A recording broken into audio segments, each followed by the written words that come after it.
Howdy beans. How's it going today? I am cleaning off my glasses because once again I forgot until right before stream started that I needed to be able to see. Hello. What's up, Mama? What's up, Kitty Tick? There's Viren. Gayfesh, hello. Yeah, the bugs have not been super active lately. I think that they need water. I haven't put any new water in there in a while. I'm also gonna probably get rid of that terrarium before we move. So it's possible that you won't even have it for much longer. You won't even have the bugs. Hi, baby. Why are you over here? Why are you making this mistake? Hi. Hey. Hello, baby. What are you doing? Hi.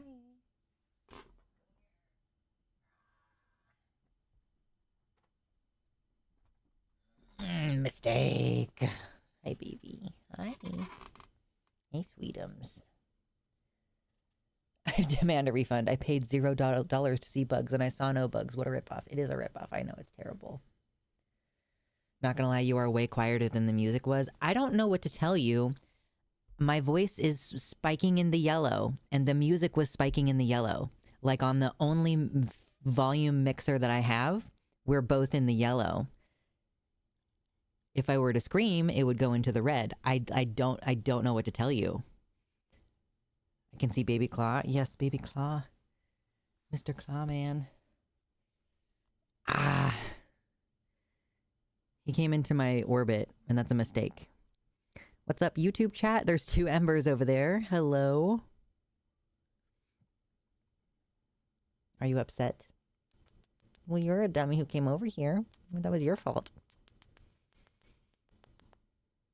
Yeah? You want me to put you down? Okay. Oh, good boy. Big fluffy baby. He looked gumpy. You know what's funny is that I'm like, yeah, I just picked him up and he didn't like it, but he's still right here. And if I was to pet him, he would be like, Murph. Those are the noises that he makes. Murph. What's up, uncomfy? Your audio settings are an enigma, I swear. I don't know what to tell you. Like, as far as I am capable of seeing, like, it's exactly the same.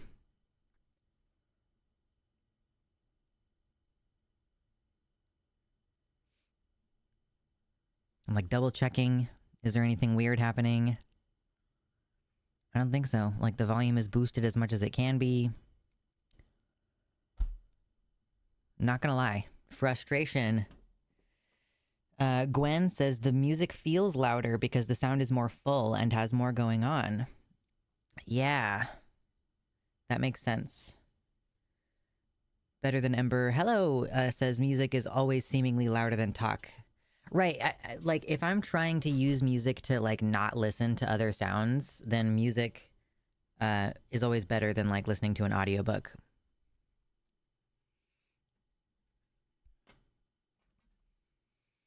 Running on about 3 hours of sleep, but I played too good a show last night to care. Nice. Congrats. I've been following the saga of a man who had a kitten decide to adopt him while he was at work. I think I saw this. Yeah. I saw the picture at least. Like the picture of the clip. I didn't watch the clip, but we should. Let's start the stream off with some good vibes. Some sexy vibes. And by sexy, I mean kitten. Maybe the key is to lower the desktop volume. Yeah, I did lower the desktop volume. It may be that I didn't lower it enough. Because, like, the music is always really loud, so I have to lower the desktop volume for the music, and then later on, we do something like, we listen to an interview or watch a video or something, and then I have to boost it back up. It's wildly inconsistent. Pup Wrecker, I hope you have fun doing D&D tonight. Yes, so let's look at the good vibes. There's a kitty cat. A kitty cat? A kitty cat.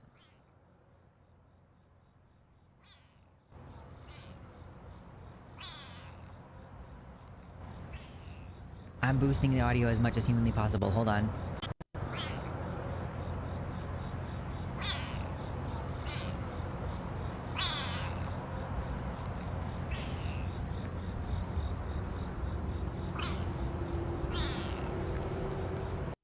I don't know if you could hear that. I boosted it as much as possible. It's like, what a baby. I love cats so much. Oh my god. The mew is such a roar, like,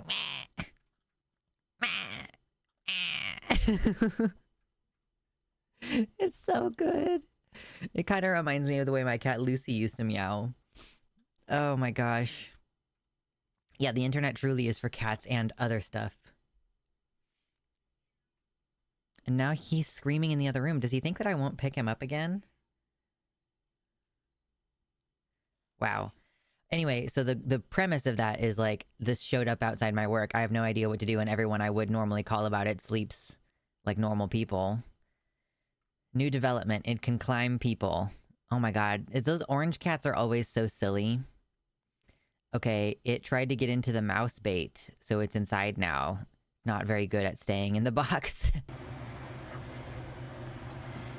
Baby! Oh. It fell asleep on my shoulder. What do I do? Oh, a shoulder cat. That's so lucky. Oh, what a baby. Look at that baby face. Oh, no.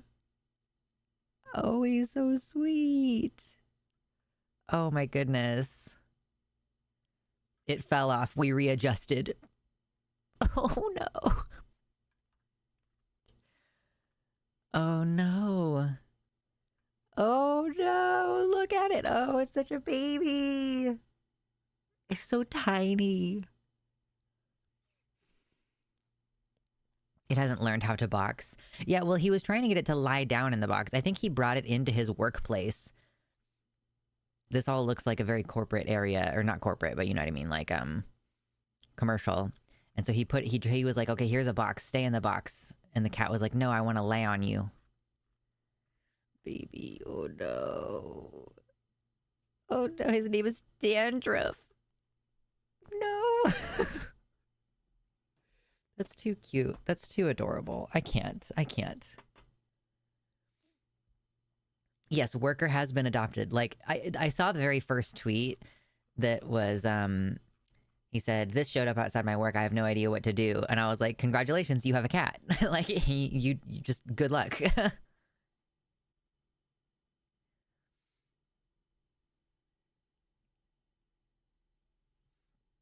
I love the contrast between this gruff man versus this like adorable little kitten. Yeah, it's great. In Soviet Russia, a kitten adopted you. True, is exactly right.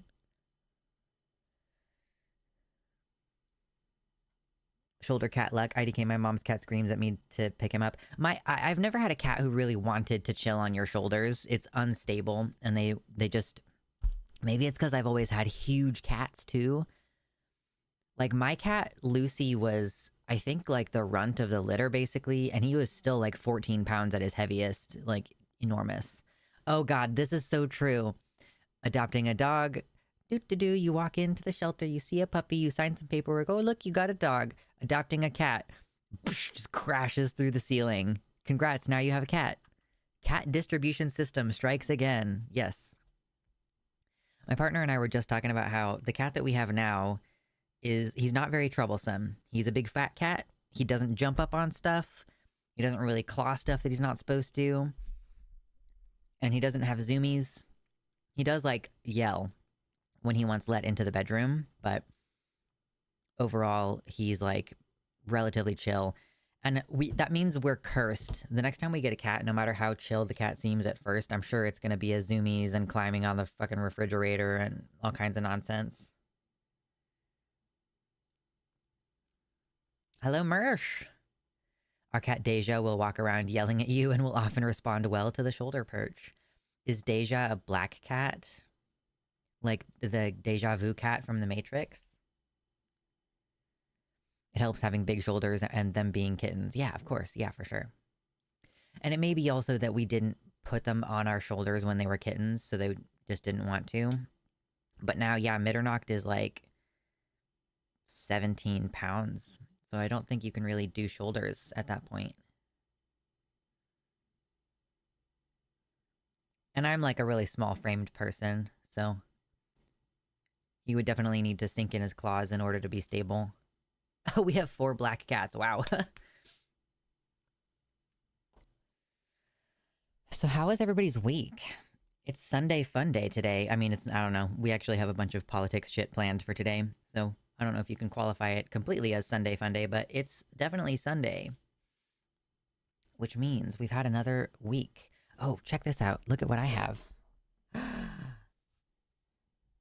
I finally got myself a tank top.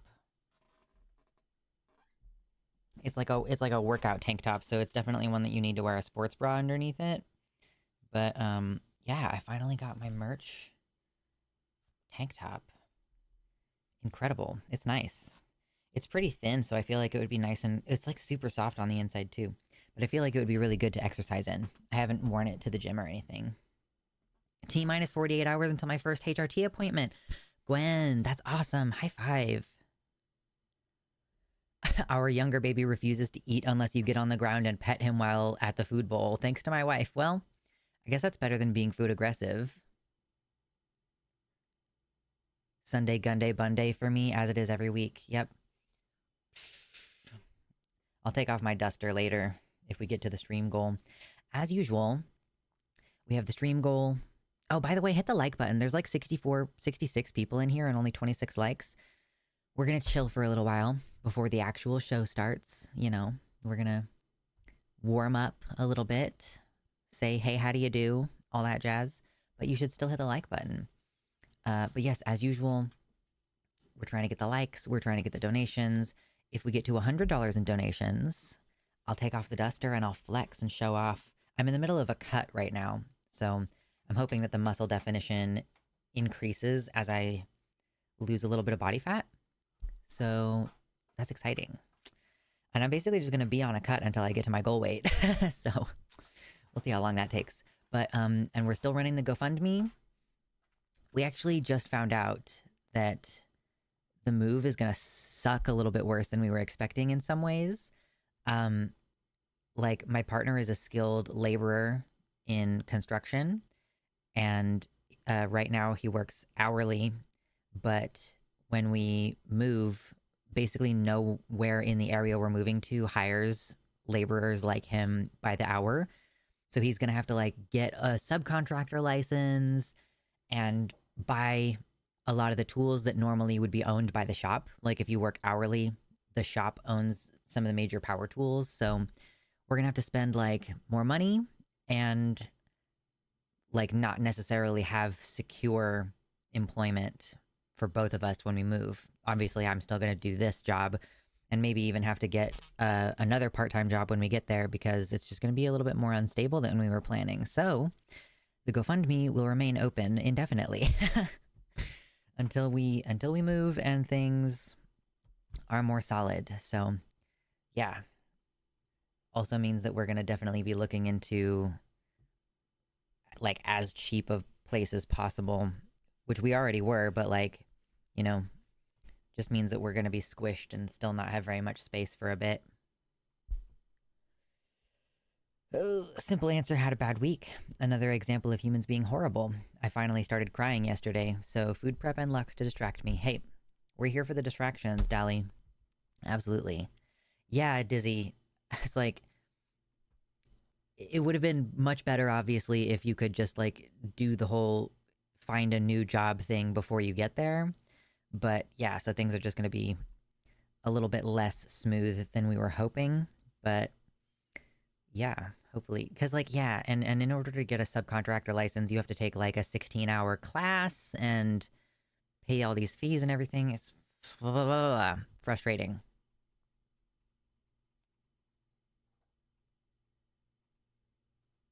We're in a brief period of time where politics is kind of fun right now. Yeah, it is. We're having a fun time. I had a cat named Whisper who loved to be a parrot cat. You could just drape her across your shoulders like a shawl and she'd just be so chill about it. Yeah. Just like, I got your feet. I got your feet. Yes, fingers crossed that things smooth out a little bit. And we still have several months to get everything like squared away, but it's just going to be a little bit less smooth than we were hoping and possibly significantly more expensive because of the whole having to buy a bunch of tools thing.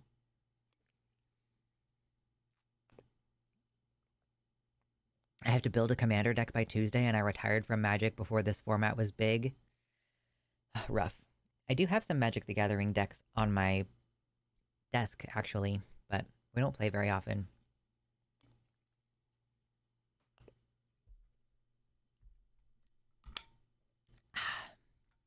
Water, babes.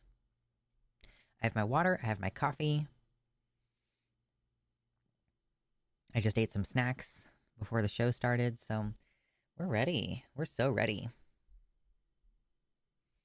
I can't even Magic anymore. I took a look at some newer cards and I have no idea what any of the abilities mean. It does have a tendency toward getting more complicated over time. Like, pretty much any game has a tendency towards increasing complexity over time. So...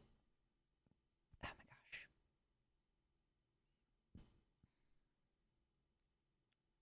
gosh. The only trading card game I was ever into was Yu-Gi-Oh! And I've been meaning to get rid of my cards for a while now. Yeah. I liked collecting Pokemon cards, but I think my brother had them, and now he lives in Florida, so I don't think I can get those back. Neurotic Canary, hello.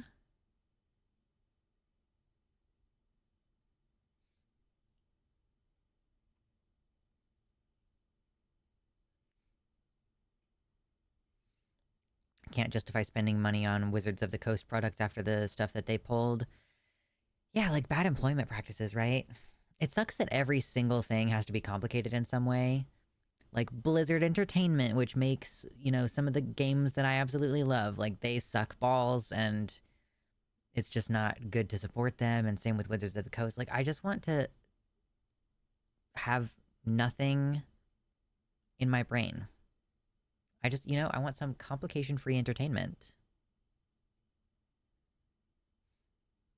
I have to buy a new computer mouse. The one I've had since 2016 has decided to give up the ghost. I've had this mouse for probably about the same amount of time. I'm wondering when it's going to kick the bucket. The scroll wheel was kind of being fucky for a while, but it's better now, so.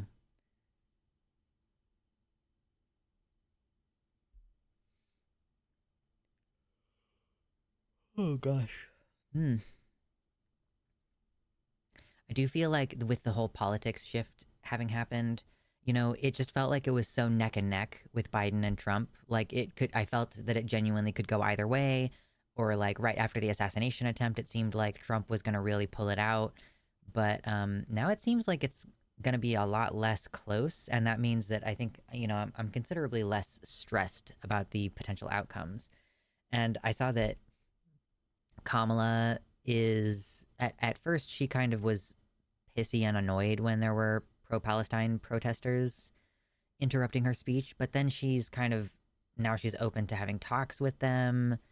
So it seems like she will be more likely to be, amenable to shifting the dynamic of that relationship with, the US and Israel.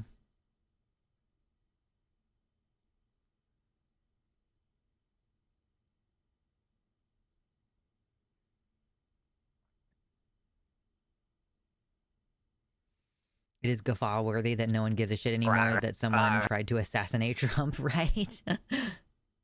Thank you, Tinty7621, with your $5 donation said, keep up the good work.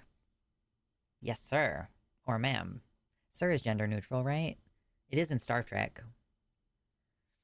Thank you, though. I appreciate you. Every little bit helps with buying groceries and saving up for this move.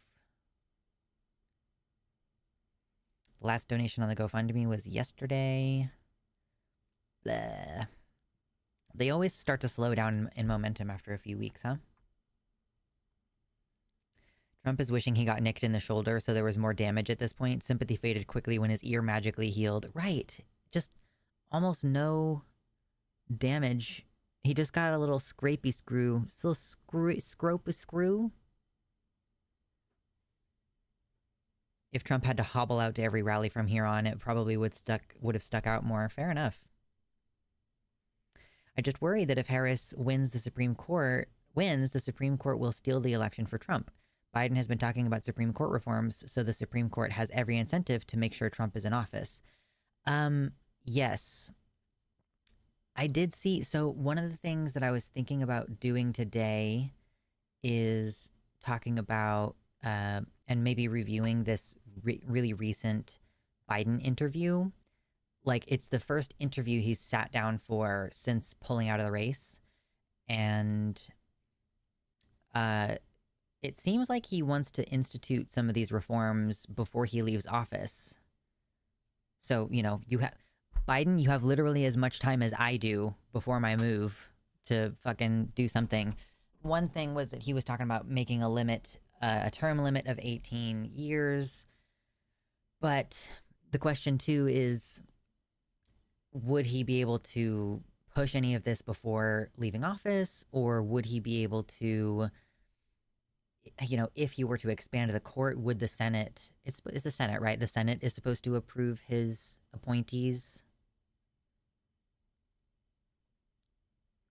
'Tis just a flesh wound. True.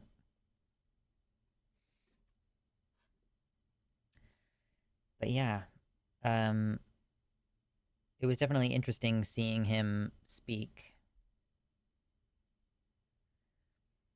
The power of a lame duck prez is no election consequences for doing the right thing. Right.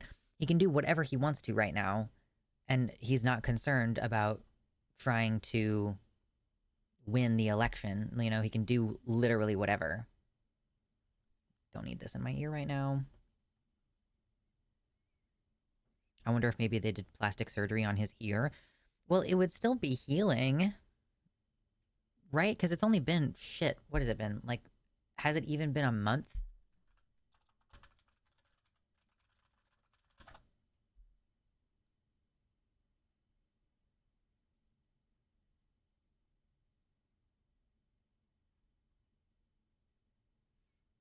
July 14, was it? So it hasn't even been a month. So if it was just a little scrape, basically, that happened to bleed a lot because he has, you know, thin skin or something, I don't know, then it kind of makes sense that that would have healed pretty quickly. If he had had plastic surgery, I feel like that would have taken a bit.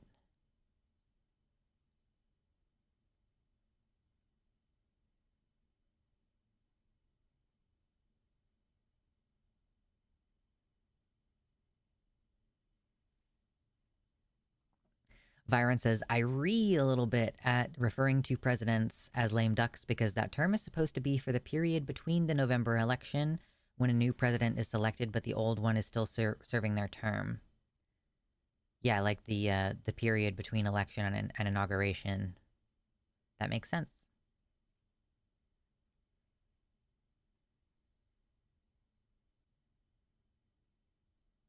Yeah, there wouldn't need to be a very big boo-boo to get that much blood. Head wounds bleed a lot. Spoiler alert, skin glue. Biden is an institutionalist. I doubt he will get anything done before the election. Dems are welcome to prove me wrong. Right. I don't have high hopes that he's going to do very much here. But yeah, I do hope. Is it just me or do checks and balances only work against the good of the people? It kind of seems like the entire system of governance works against the will of the people and the good of the people, but whatever.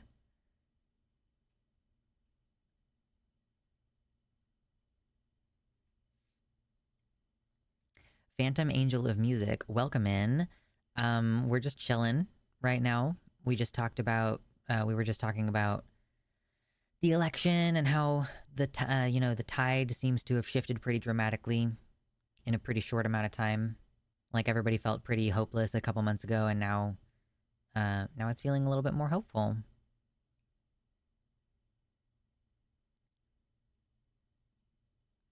What's up beyond storm chasing? Yep, we're just chilling, talking about the election.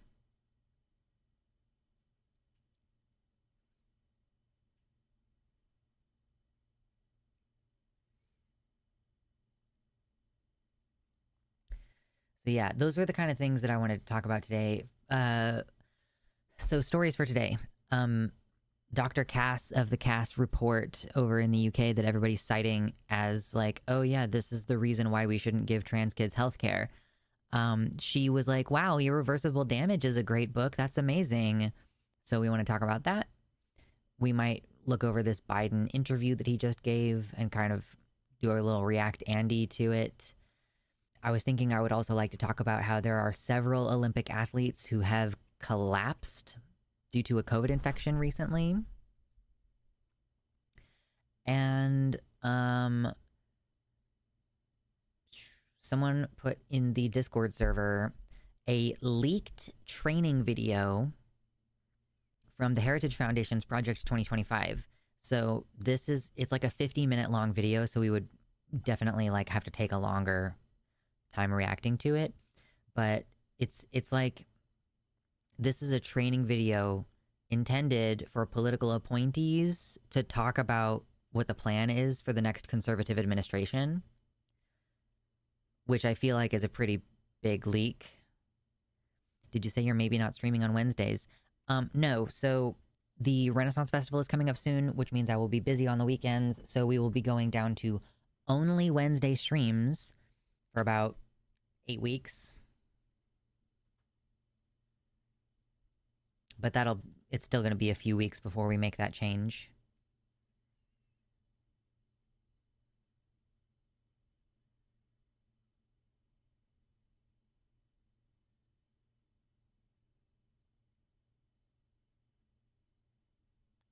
Did you see how the British Medical Association came out against the cast review? I did see that. We haven't covered it on the show. I figure we can like double whammy, talk about this cast review irreversible damage thing. Excuse me. And talk about that as well.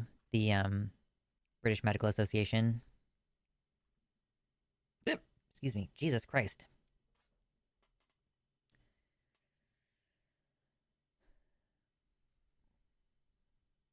Trump campaign got hacked. Oh no. What am I going to do Sunday afternoons? Make friends? Give me a break. Yeah, I know. It's terrible, isn't it? I did think about maybe switching to like Tuesdays and Thursdays or something, but I think we'll just do once a week and accept that that means we might have less time to cover everything that we want to cover. Maybe occasionally I'll do like a daytime stream or something. And I'll still be doing Transatlantic Call-In Show. So that's on Thursdays. Someone actually brought up the cast report on the Transatlantic Call-In Show this past week. We had someone call in who said that he believed that trans kids, trans teenagers, whatever, should not receive any form of medical care. That was like an extreme step during a time of their life where they should be experimenting. And I do hope he calls back, because I think we could make a little bit of headway with him. It's the great thing about that show is we accept the calls and people can always come back. This collides with my D&D, so moving off Sundays works great. I think you should make the switch just to accommodate me and me alone. Yeah, absolutely. Pftel Cakes, hello. That guy was reaching so hard he had to have pulled a muscle. The people do this thing where you're having a conversation about the issue that they called you about, and then when they don't have a rebuttal, they just start changing the subject, or they go to this other thing, or they start talking about detransitioners or whatever, you know? But it's fun. If you're in here and you haven't hit the like button on the YouTube page, please do that. It helps the show, makes me happy. Kids should not get medical care. No braces. Those cause irreversible changes to teeth for life. Yeah, I brought up dancers. Like, should children be allowed to be dancers? Like ballet? Because it changes your bone structure for the rest of your life. Sometimes in ways that causes dysfunction, especially like I love to be like, well, what if they're not really a dancer? I didn't have the opportunity to pull that line. But it's like, why are we letting 8-year-olds take up ballet? What if they're not really a dancer? And then they have permanently altered bones for the rest of their lives. Like, I love to twist those arguments around. It makes me happy. We got a donation on the GoFundMe a little while ago for $25. So I'm going to go ahead and add that to the donation goal for today's show. Thank you to that person very much. Appreciate you. Yeah, because like if you think about the way that you have to stand for ballet, you're like, your feet are like, up like this in a way that they're not normally. They're normally like this, you know? And it can, if you do it all the time, you can permanently change the structure of your feet and ankles. Nikki, thank you so much for the $15 super chat. I appreciate that. Nikki says, thank you for the stream and hope everybody has a decent day. Yes. Appreciate you. I too hope that everybody has a decent day. Very kind of you. Just as a warning, everybody should know that YouTube takes like 30 to 40% of your money when you donate through Super Chat. So if you do want to avoid that, it's better to donate directly through the website, but all donations are appreciated. Thank you very much. Kids can't consent to learning to read. Yeah, you can never undo that. You're never not reading once you know how to read. Yeah, football. How are those concussions going to affect people for the rest of their lives?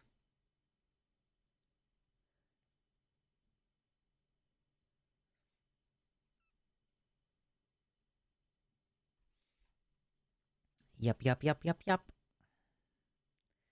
So I enjoy the Transatlantic Call-In Show. I rarely get people with strong disagreements here.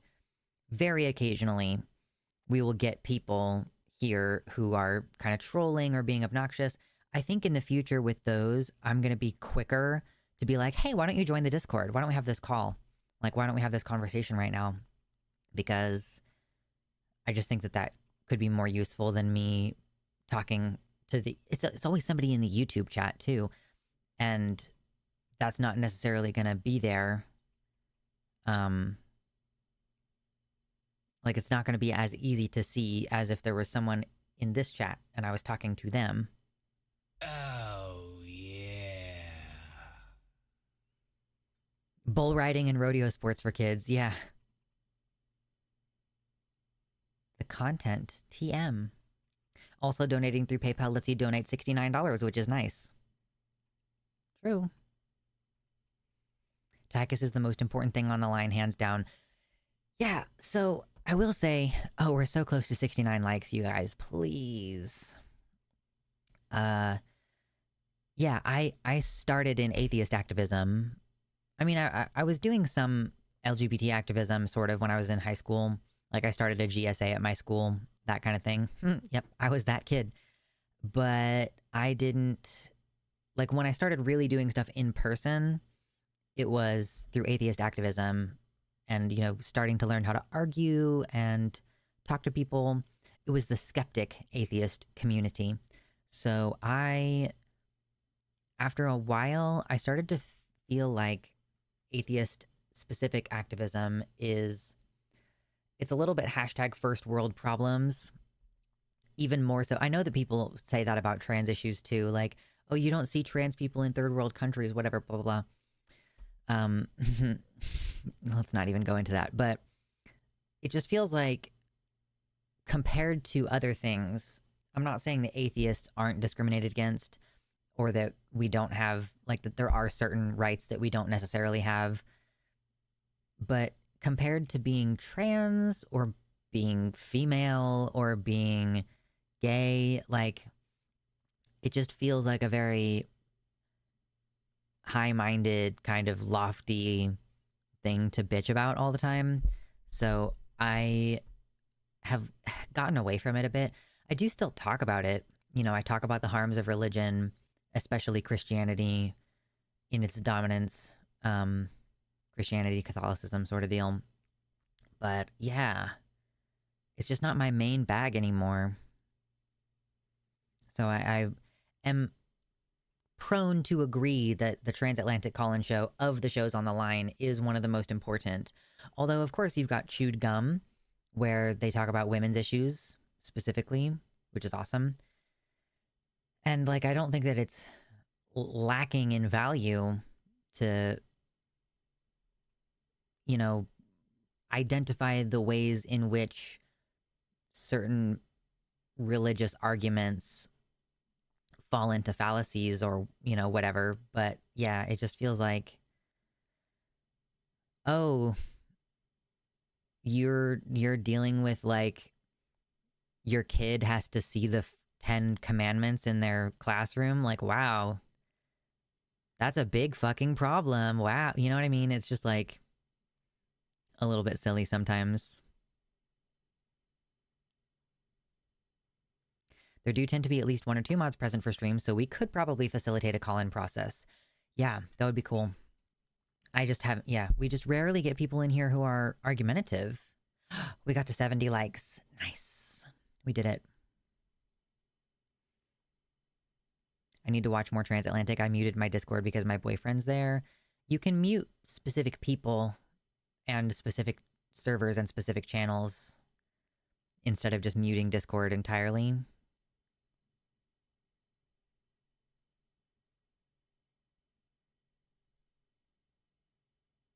The only atheist show I still follow is Scathing Atheist because they cover trans and female issues too. I'm not familiar with Scathing Atheist. They do talk about other, like, trans issues come up on other shows as well on the line. I feel like, I mean, you know, Forrest Valkai is like a biologist who talks about this issue sometimes. So there have been instances I don't really watch any of the other shows on the line, but when I was looking over, okay, what are the videos that have been uploaded? They do talk about other situations on the other shows, even the ones that aren't specifically trans oriented. I'm trying to see if there's an example of them bringing up trans issues. I thought I saw one not too long ago.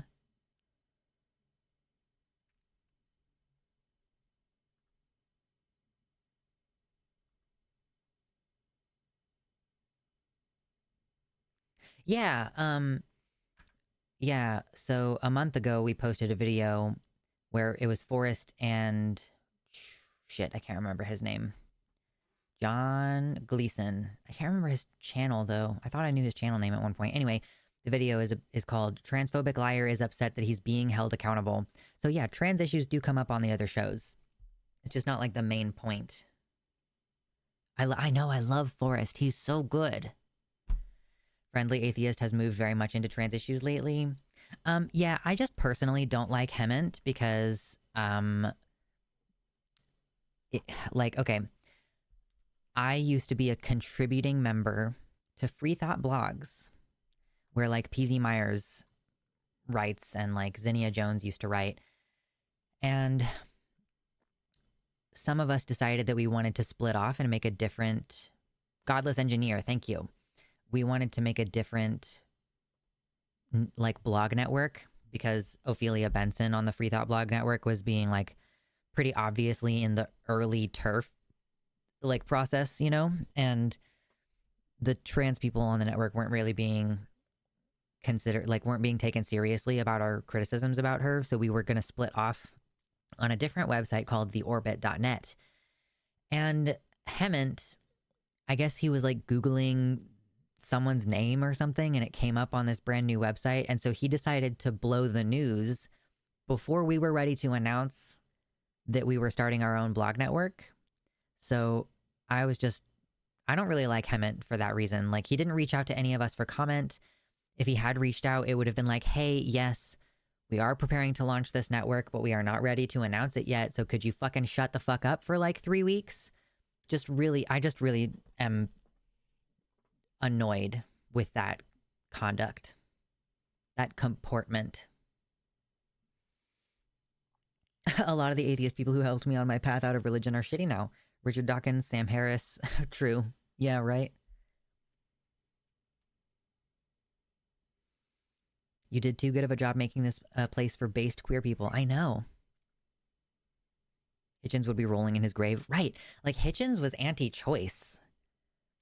I have the audiobook, How Religion Poisons Everything from Hitchens, and I was so surprised listening to it that he makes anti-choice arguments. It's super fucking weird. I can't trust people who bill themselves as wholesome or friendly anymore. It's always an act. Yeah, it's one of those things that your behavior should show that you're friendly or that you're wholesome. I think some people might consider me a wholesome YouTuber or like a wholesome trans poster. I do not see myself that way. If anything, I'm like, no, I lean more toward the dirtbag side of things. That's how I identify. I identify as a dirtbag leftist. If you gotta say it, you ain't it. Any man who must say I am the king is no true king. You know?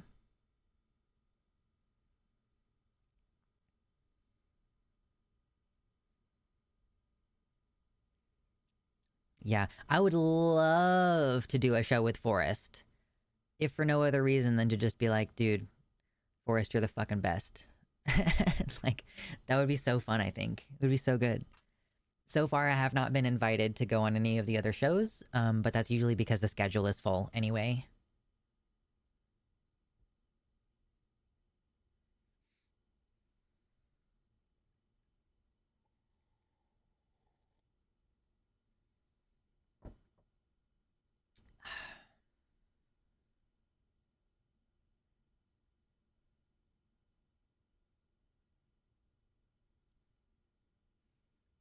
I am the king, says the egg who's about to find out she's the queen. Mm-hmm.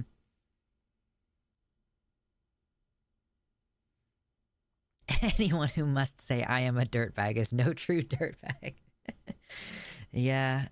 I guess most of the time I just don't really claim to be anything. I'll just let myself fall into a genre. Someone in the comments today said, like, stay away from anyone who's a Vosh orbiter. They're all terrible. And I'm like, am I not a Vosh orbiter? Is that not what I guess I'm not really an orbiter of anybody. But I kind of see myself as being, like, in Vosh orbit. If not an orbiter, at least in Vosh orbit. Reverse psychology. Signal you're wholesome by insisting you're a dirtbag. Like, I'm gonna say the R slur. It's like, I guess that's the thing that distinguishes you as a dirtbag leftist is like, do you say the R word?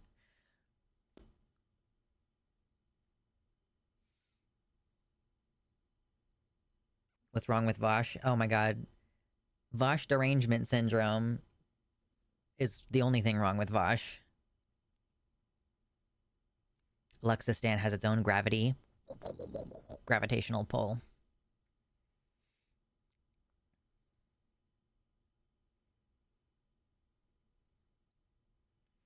I think it's just that when people enforce that aura of wholesomeness, they always come across to me as inauthentic.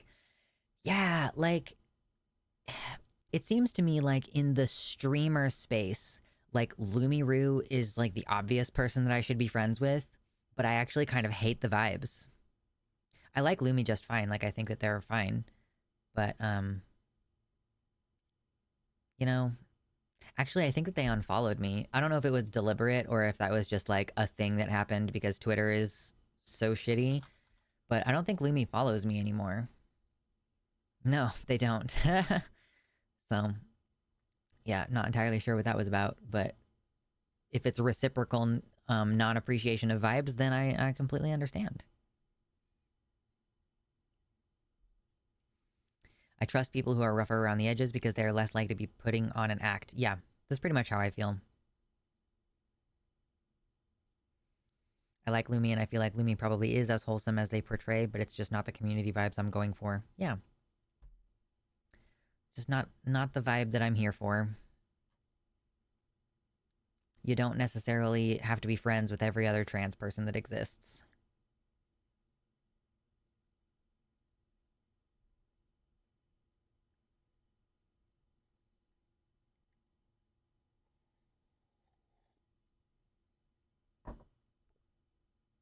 Coffee. I'm gonna switch to cold brew, or at least I'm gonna try cold brew for the next week. I typically do the hot coffee, but I just realized that it's not fun for me to raise my body temperature so much in the morning. So we're gonna try cold brew. See how that goes.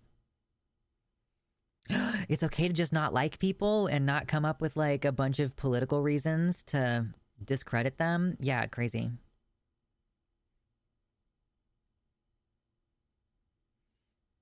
I follow Lux because I find Kansans more trustworthy. I guess, yeah. We're not quite Southern. When Southerners are disingenuous, it's like, okay, whatever. But I guess Kansans kind of don't do that. We're straight shooting Midwesterners. If we don't like you, we're not going to say bless your heart or some shit. We're just going to stop talking to you.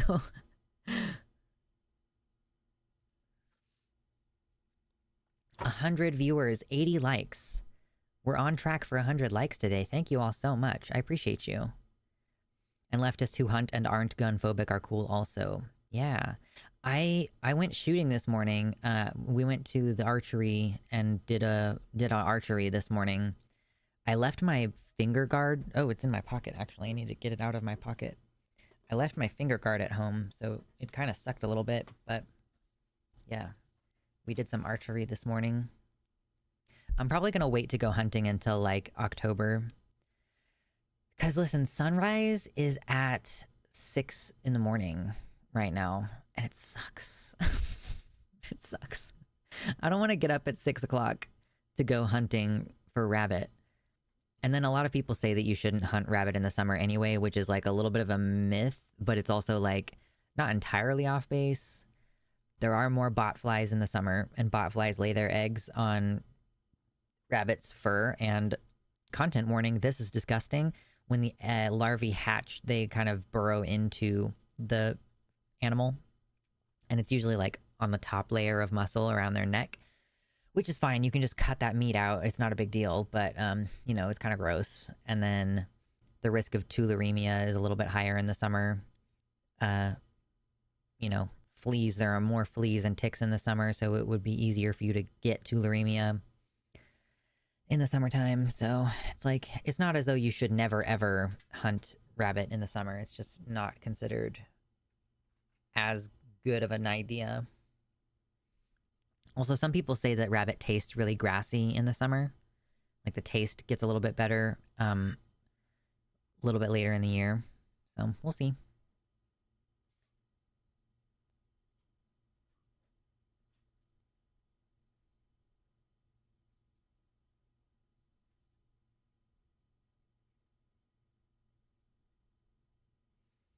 I was looking at a map of the US recently, and Kansas is a lot further to the west of where I thought it was.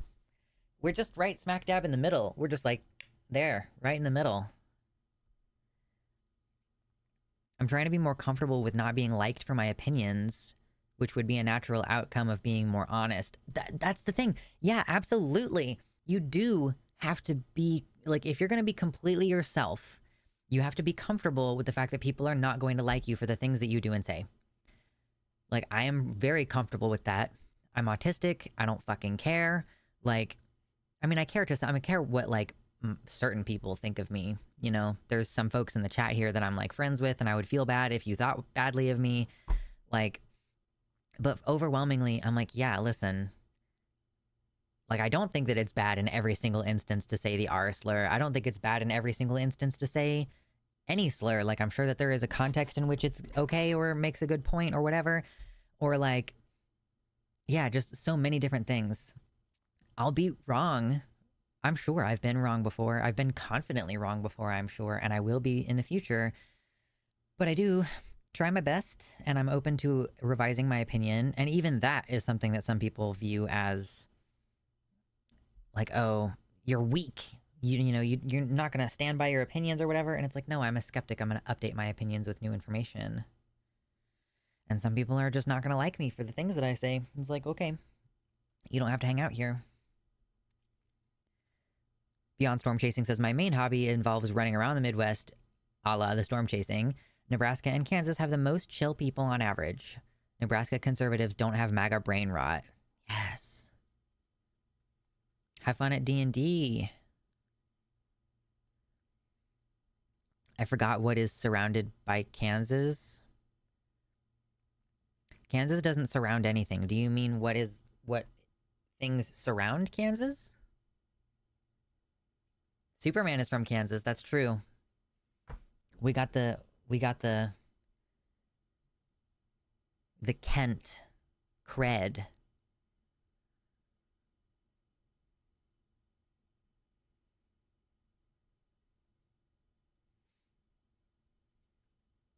Silly Crohn's says no hot coffee, but cold brew is manageable most days. Oh, Crohn's. So sad.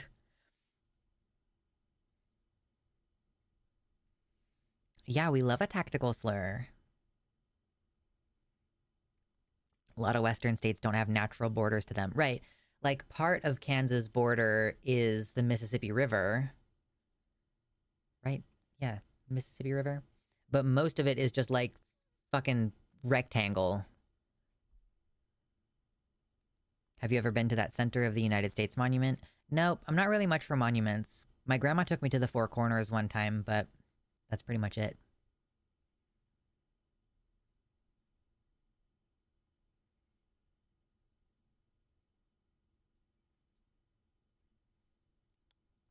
The idea of flip-flopping has done so much to stifle politics. Politicians have to die and be replaced to get someone better in there. So, I grant that that is the case sometimes, but I also do think it's kind of a bummer that, you know, Kamala Harris used to support a Medicare for all option, and now she doesn't. And I think that's the kind of flip-flopping that we should be more aggressive about. Like, hey, bitch, remember when you were running for president in 2020 and you ran saying you were going to do all this great shit and you supported Medicare for all? Where the fuck are you on that now? That's the bad kind of flip-flopping, and nobody has said shit about it. I've seen some, but very little, broadly, very little conversation about how she ran on all these progressive concepts. And now she's like, no, actually, we don't support Medicare for all. Medicaid? Yeah. Medicare? Medicare is the one for old people. Medicaid is the one for poor people? I can never remember. Why are they called the same? Like, why are they practically the same name? Noxious. Excuse me. What's up, Fennec? Hello.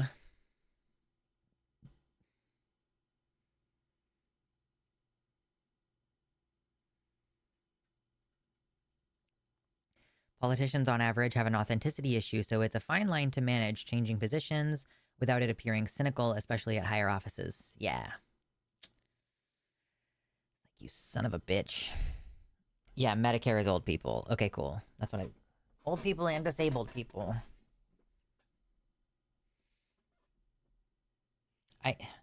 The icon on this... I wish I could move it higher up. I don't think I can move the icon higher up, so... I'm just gonna have to periodically do this to make sure you know that there's tank top merchandise. Links in the description. Buy merch, please. Support the show.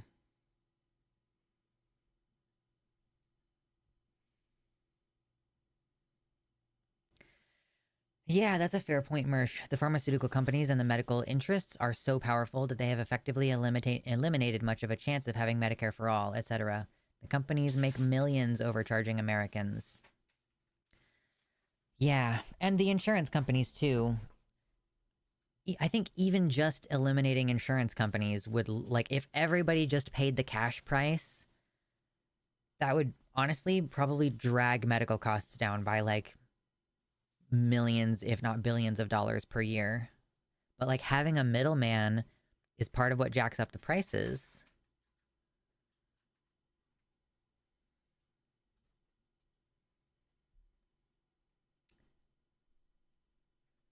Eve has a mnemonic device, basically, that college students get financial aid and are poor, and therefore Medicaid is for, like, poor people. Okay, yeah, that makes sense.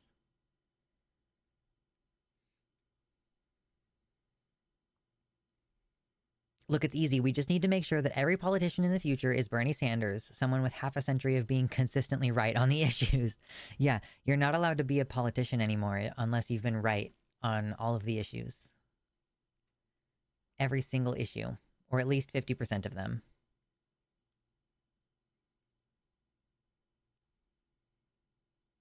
Yeah, the more people in the chain that need to be paid, the more expensive shit is.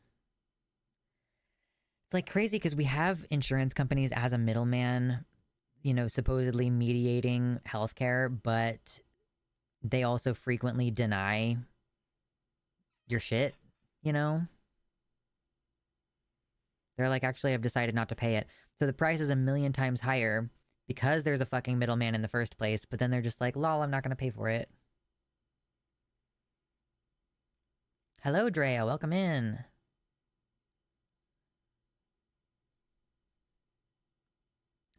I think it has a lot to do with the fact that she became the candidate a few weeks ago with a few months until the election.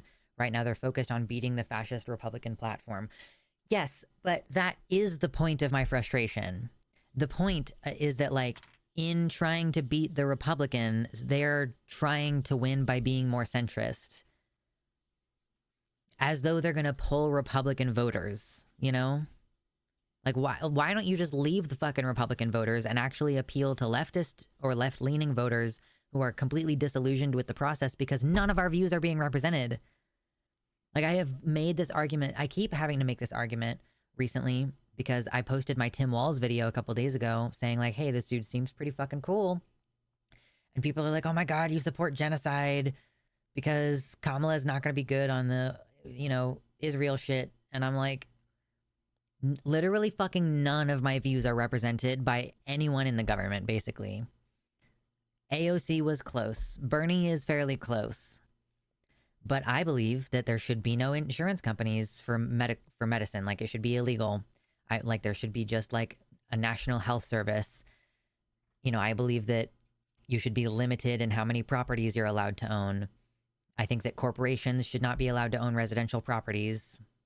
You know, like, there are a lot of things that I support or that I'm against, and no one in the government is anywhere near where I am at. So I just have to pick the person who's like close-ish.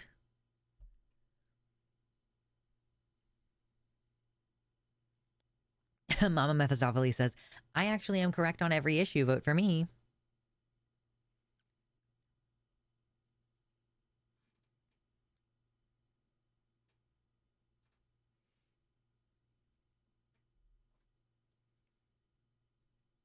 I'm just sick of them lying to me. Yes, Fennec.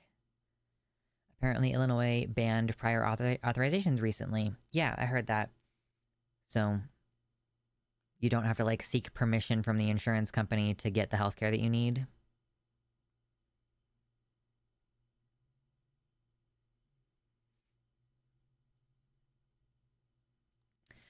I have a friend who is a political lobbyist. He tells me that envelopes or money are literally passed to politicians and staff during meetings regarding legislation. If the payoff doesn't work, the politicians are literally threatened with political ruin. Unfortunately, the threats are often credible. We have a deeply corrupt system. That is the impression that I've gotten, for sure. Lux for president, you know, no, I don't even think I can run next time. I'm 30 right now. So the next time we do a presidential, I would be 34, but I'm not turning 35 until after the inauguration. So I can't run until I can't do math. Right now it's 2024. The next time is going to be 2028 and then 2032. I can't run for president until 2032.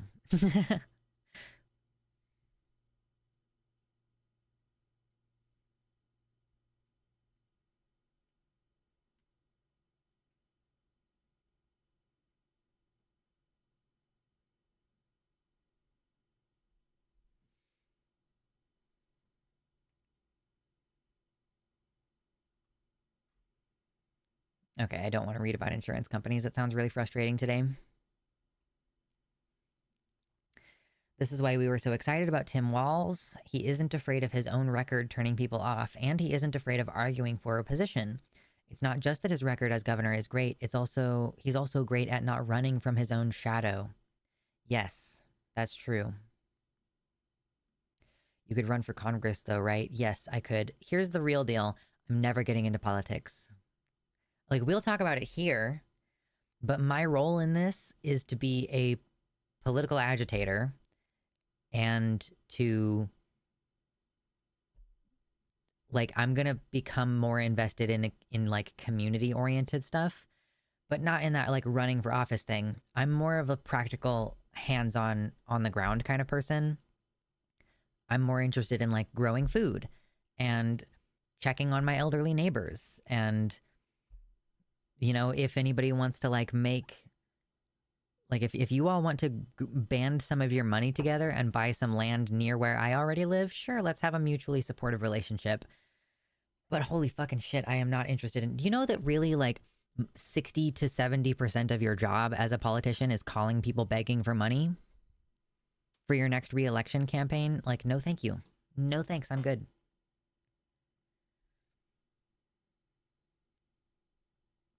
Can you explain how no corporate land, well, so I mean like no corporate landlords, not necessarily landowners. Like, I'm sure that, like, that's a different conversation of whether corporations should own a chunk of land to operate on, whatever. But yeah, I mean, like, I think that housing should not be a for-profit system.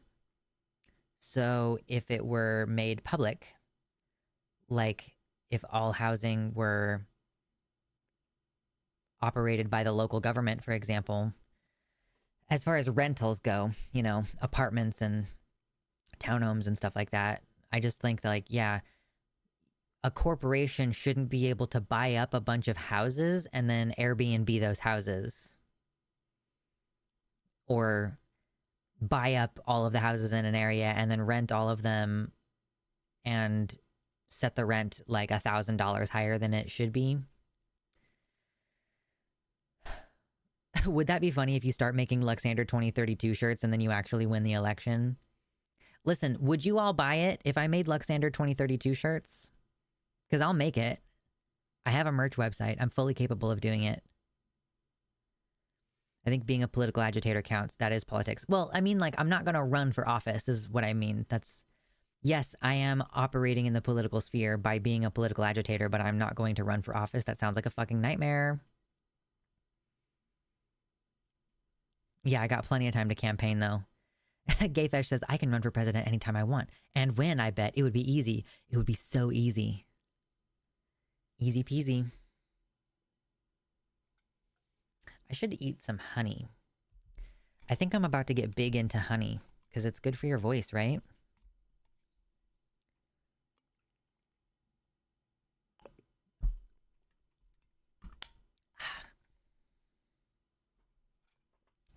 I think I have a honey stick behind me. I'm gonna slurp down a honey stick.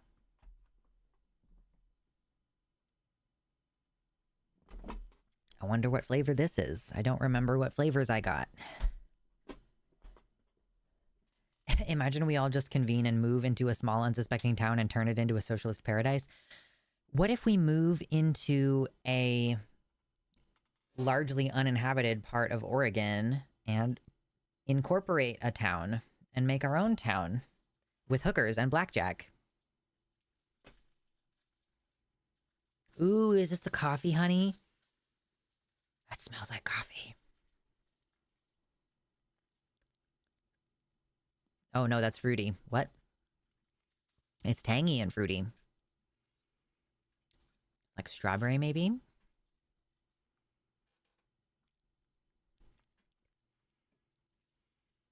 Why did it smell like coffee? Oh, it's so yummy, though.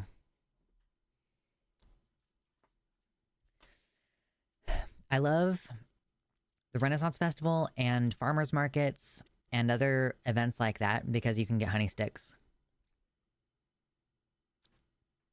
Can I bring my significant other? Sure.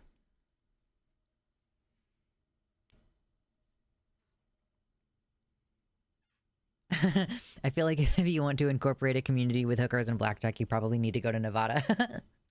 Yeah. I might drive through there soon, but I'm about to drive through a lot of states that I've never been to before. Because I've never been further west than Colorado.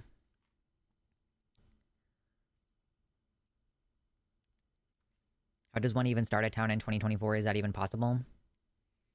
I don't actually know.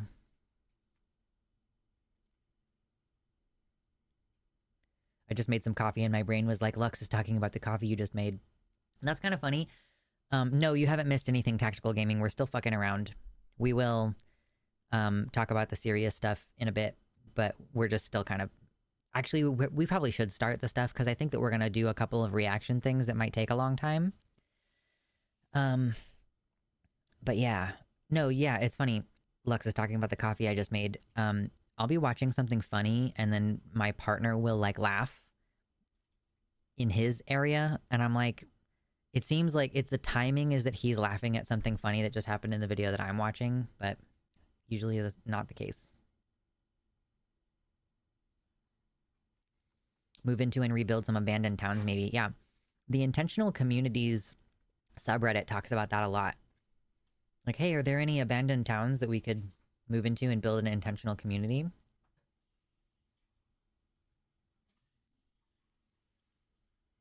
Start the stuff. I will. I'm eating a honey stick because my voice is sore. Honey is good for your voice. Femboy Hooters. Yes, let's establish a town with Femboy Hooters.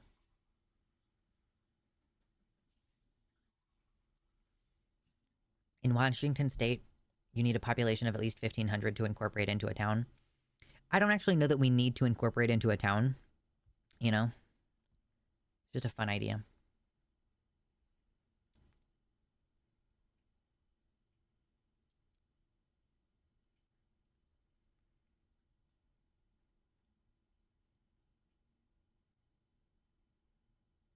What's a honey stick? It's a plastic tube that has honey in it. And it's like sealed at both ends. It's a way of buying like a sample size of honey.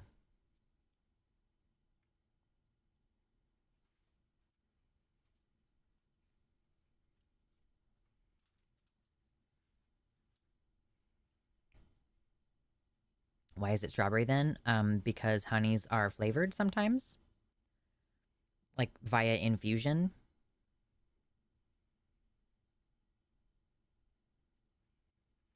Like you wouldn't use a flavored honey to cook with over heat because it would like cook out the flavor from the infusion.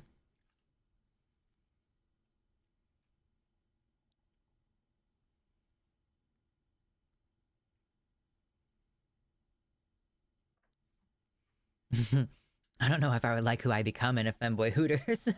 Oh no. It's like groping all the femboys.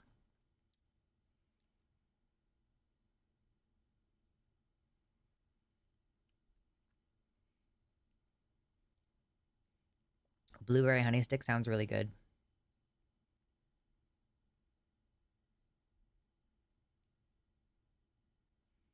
We're very close to 100 likes. How about when we get to 100 likes, I'll start talking about the topics for today, huh? Knock out the rest of this honey stick. Delicious.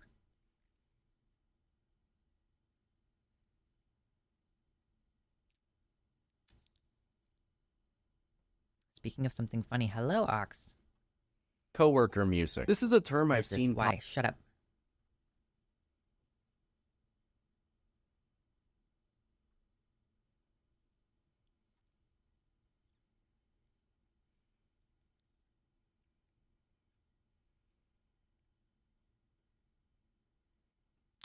I hate when you get to the end of the honey stick and it's like there's clearly honey still in here, but it's like really difficult to squeeze it out. Like, no.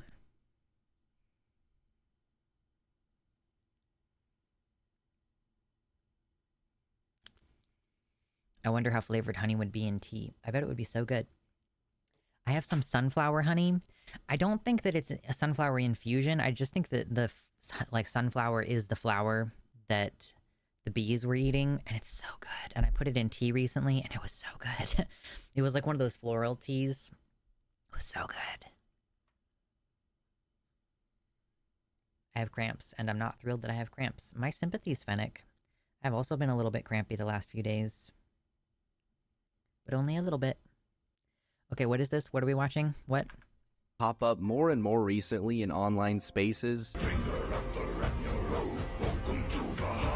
Fully invested, you don't want to test it. I am a threat that you don't want to mess with. This is all like music that's gonna knock my stream out.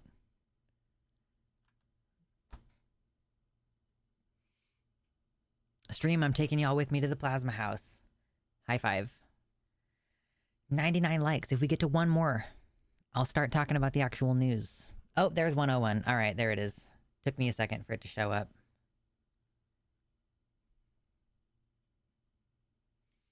And don't forget, we're trying to get to $100 in the stream donations today. And if we do, then I will flex my muscles. Super chats and website donations and GoFundMe donations all count. Excuse me.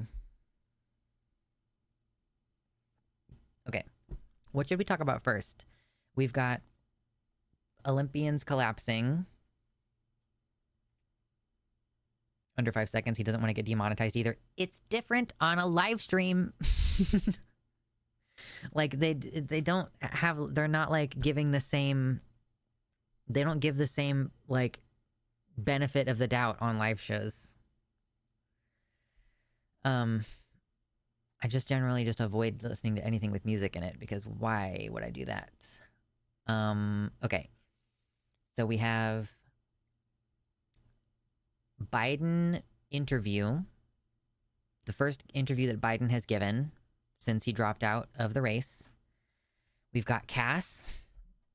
We've got, the Olympians collapsing. And I thought we had like one other thing. What else did I have? Oh yeah, the Project 2025 private training video that got leaked.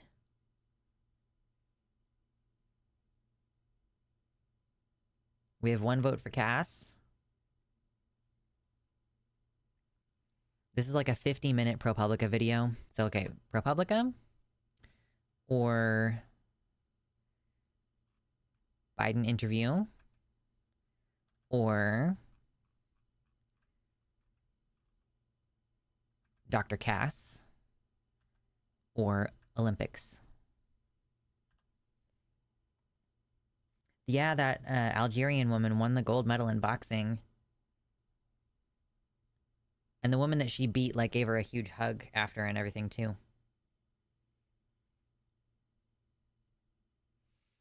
Do we have any opinions? Any strong opinions? We have 11-1 viewers. I love that.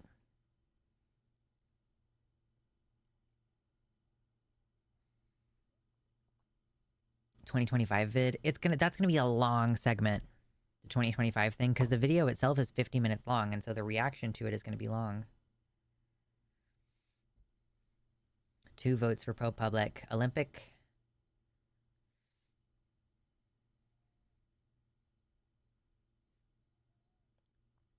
I don't know that I have anything else to add about Iman, though, the Algerian woman. Like, yeah, cool, she won gold. Sweet. Oh, I did see she's gonna start suing the, like, she's gonna start suing for harassment for the stuff that was happening online. So I think she's gonna sue some of the media outlets that called her trans or whatever. It's coffee. Decaf coffee.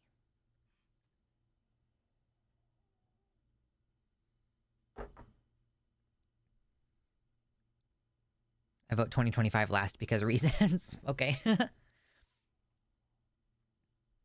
JKR hasn't tweeted in 4 days. I know. What's going on with her? Did she die?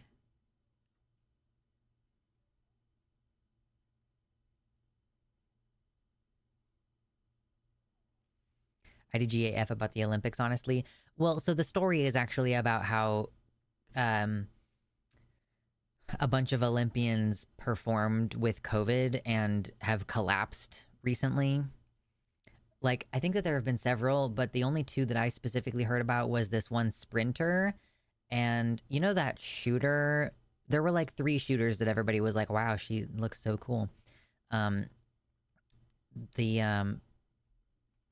one who looked like more of a, like the most anime character one, you know? With the stuff over her eyes, she collapsed. So let me try to find that too.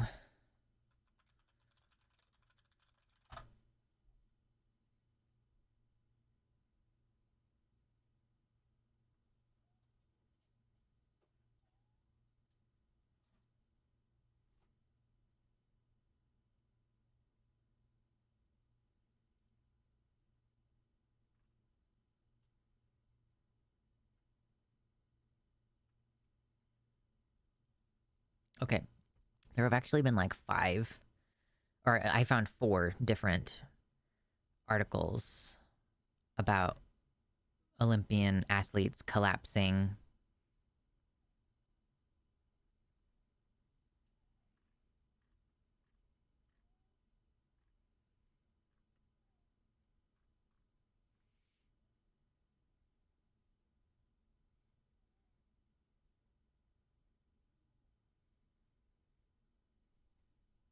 No, it's not the heat. It's fucking COVID. It's not the heat. It's COVID. It's COVID. It's COVID. Person. Okay, listen. That means that we're going to have a, we have to have a flex break. Person with a $55 dono. Thank you. Holy cow.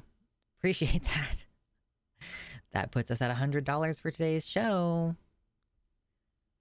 Bam. Bam. I get to flex with my merch this time. That's very exciting. Ugh.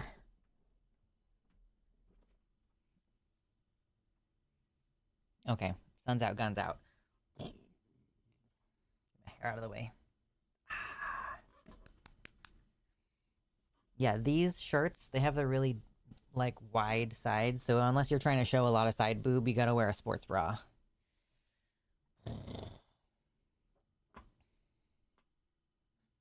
Why is my left arm so much bigger than my right arm? There are questions.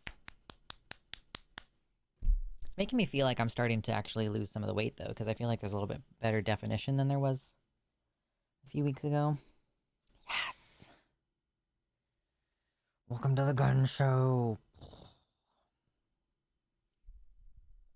After I move, I'm gonna get a standing desk so I can flex my back muscles, too. At present, it's really hard to see.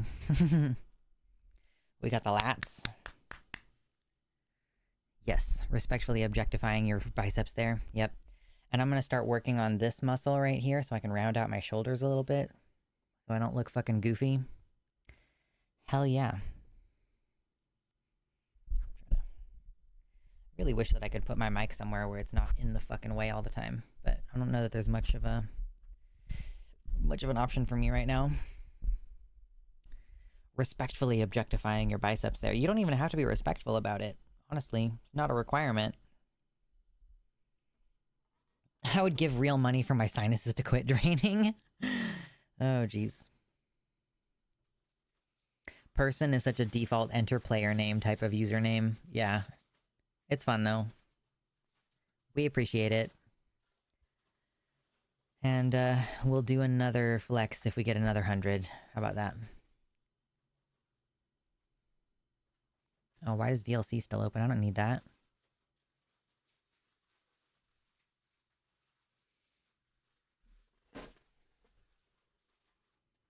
Water.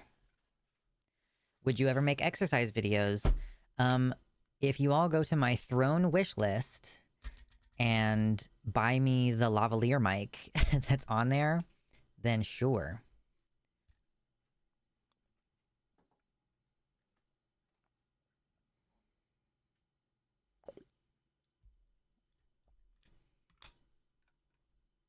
Do you ever show legs? How? Like...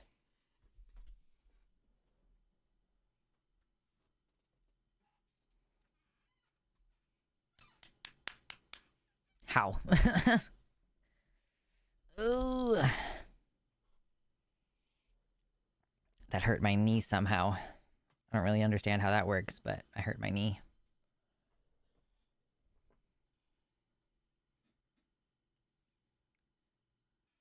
Okay, let's start talking about news.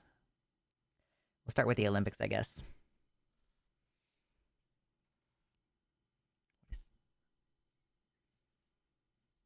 I have so much dry skin. I follow some fitness and bodybuilding TikTokers who record at the gym and then voice over later. Yeah, that's fair. I need to get a lav at some point anyway, but yeah. Congratulations, you're old now too.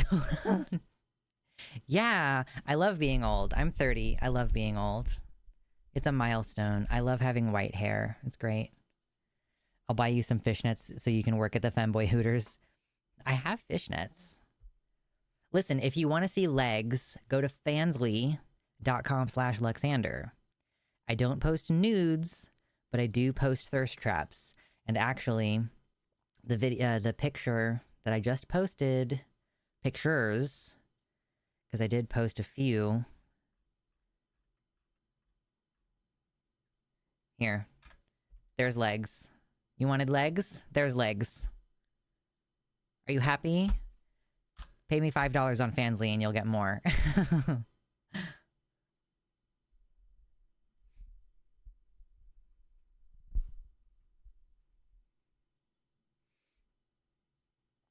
Okay.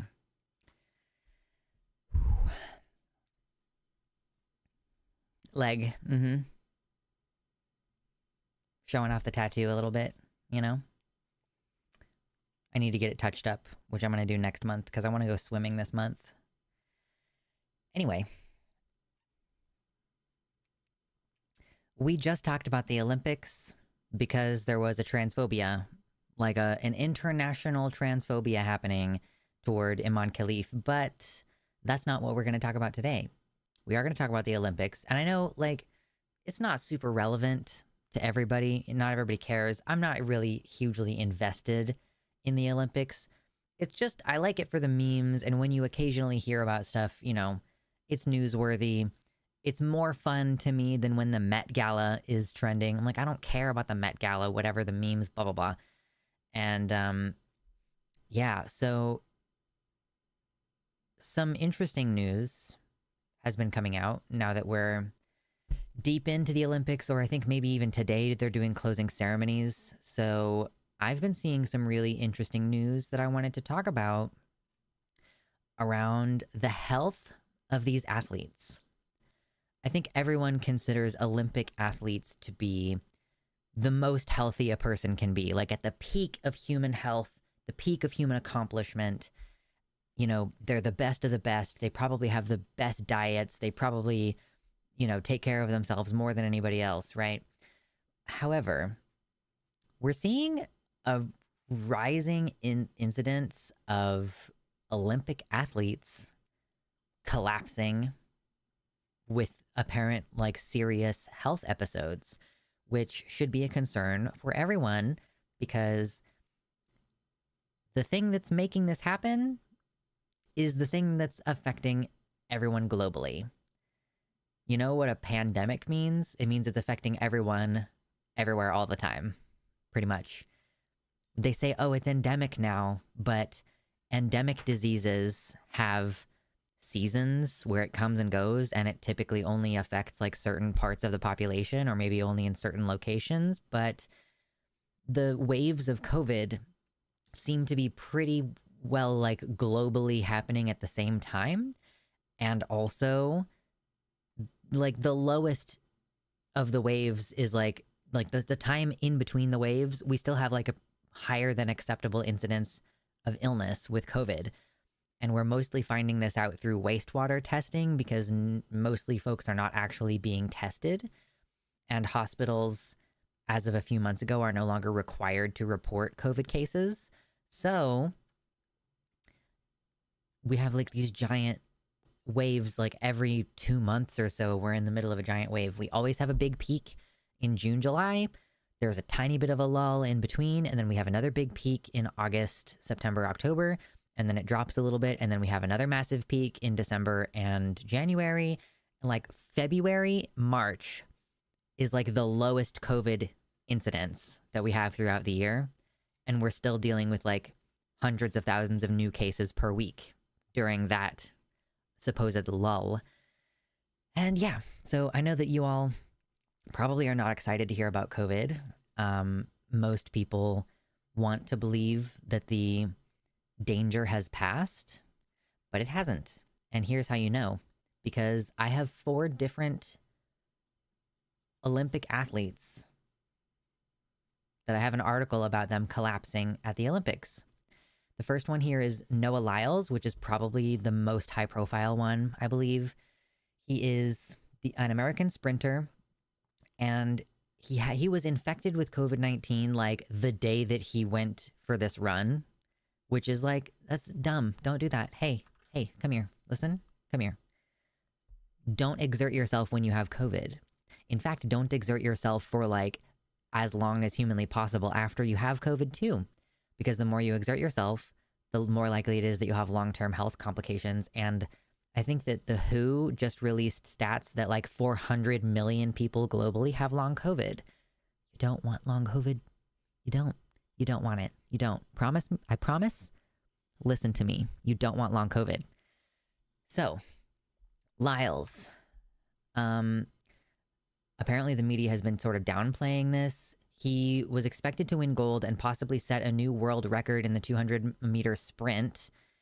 He had just won the 100-meter race 2 days earlier, but shortly after crossing the finish line in 3rd place, Lyles fell down, writhing on the ground and visibly struggling to breathe. That's what this image is. He then got on one knee for nearly 30 seconds before medical professionals assisted him off the track in a makeshift wheelchair in front of a stunned global audience of millions.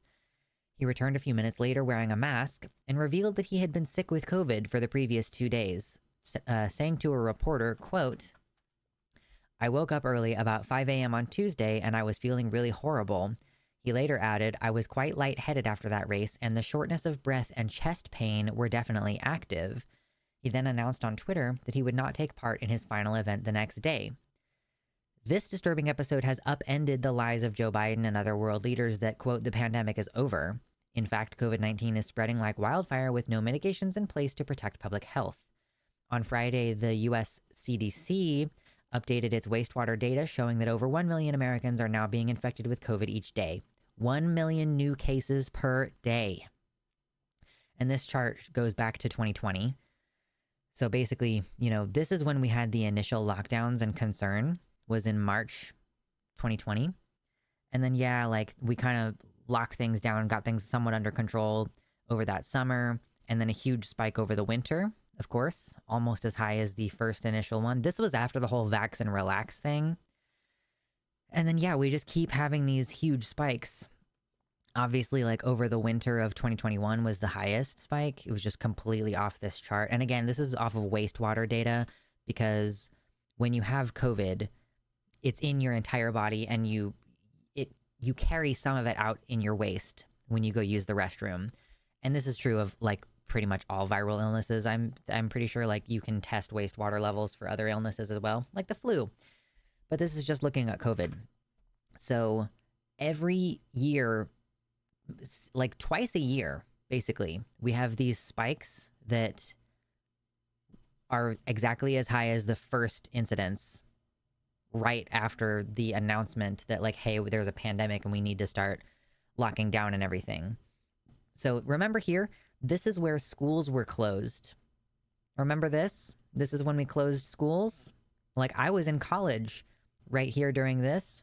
We went on break for spring break in March, and they told us do not come back for the rest of the semester. And then schools were closed down over the year.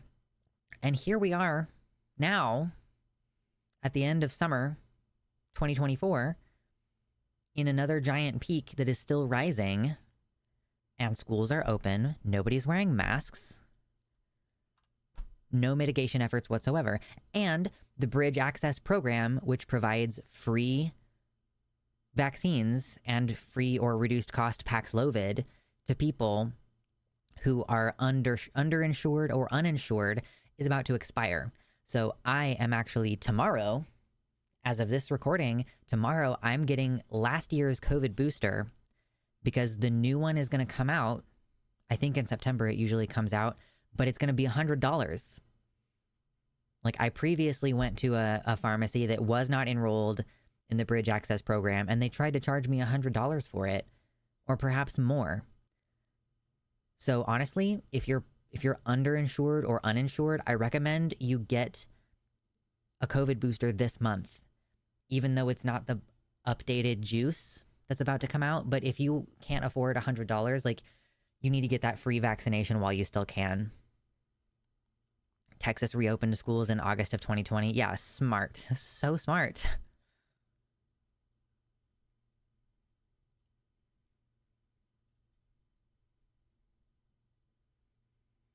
The vaccine should be free. It was made with taxpayer dollars. Yeah, you would think. You would think. Long COVID is disabling, and being disabled sucks. Yeah. If you become disabled, guess what? Nobody cares about you. I'm disabled, and I have managed to make it work working from home. But so I'm as functional as I can be, and that's because I can take breaks when I need to. I can't work a regular job for the most part because it pushes me beyond my capacities. And I feel sick all the time, and I feel like shit all the time, and I can't do anything at home, and I'm really deeply unpleasant to be around because I have no energy. So yeah, sometimes I'm like, am I really disabled? And then I'm like, yeah, dumbass, you've curated your life to be as functional as you can be within your limits. Anyway, you don't want to be unable to work. You don't want to be in that position. Physics girl on YouTube cannot get out of bed. She was perfectly healthy before her COVID infection, and now she just straight up cannot get out of bed.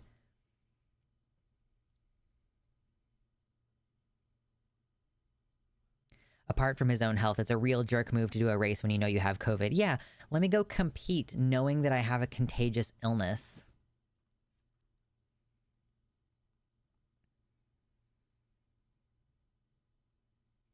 So this article continues, the onset of the pandemic forced the suspension of the 2020 Tokyo Olympics, postponed it to the following year, where testing, masking, and other precautions were then put in place.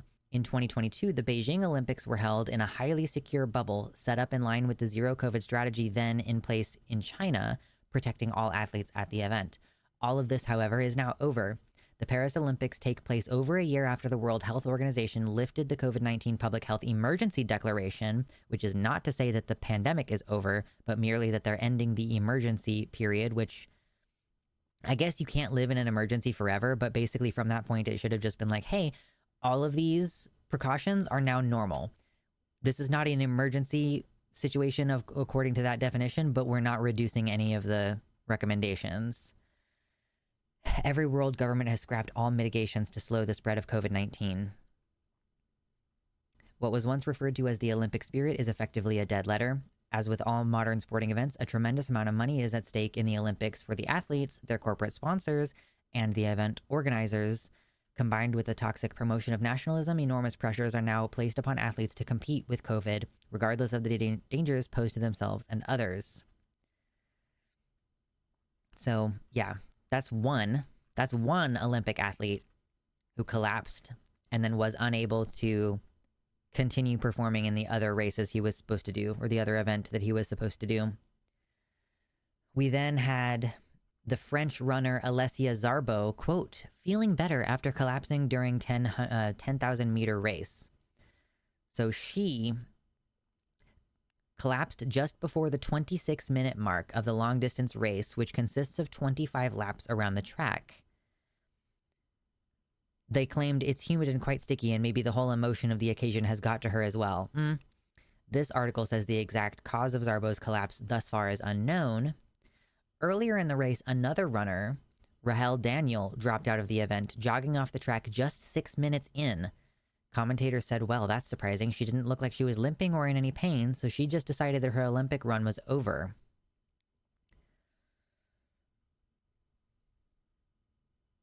We also have this swimmer, Tamara Potaka. She reveals she collapsed after her race because, quote, I just couldn't breathe. She's a swimmer from Slovakia. She opened up about her frightening collapse poolside at the Paris 2024 Olympics. She collapsed on the pool deck after racing in the qualifying heat of the women's 200-meter individual medley event. The 21-year-old, again, Olympic athletes, there is a limited period of time in which you can be an Olympic athlete. You know, like it's a very youth-oriented thing. I mean, you know, aside from something like shooting, which, you know, there was that gray-haired guy from Turkey who obviously did well and won the silver along with his teammate in shooting. But most of these very physically oriented things, it's a young person's game. So we're looking at people in their early 20s, 21 years old, collapsing, unable to breathe because they're performing with COVID or with post-viral illness from COVID.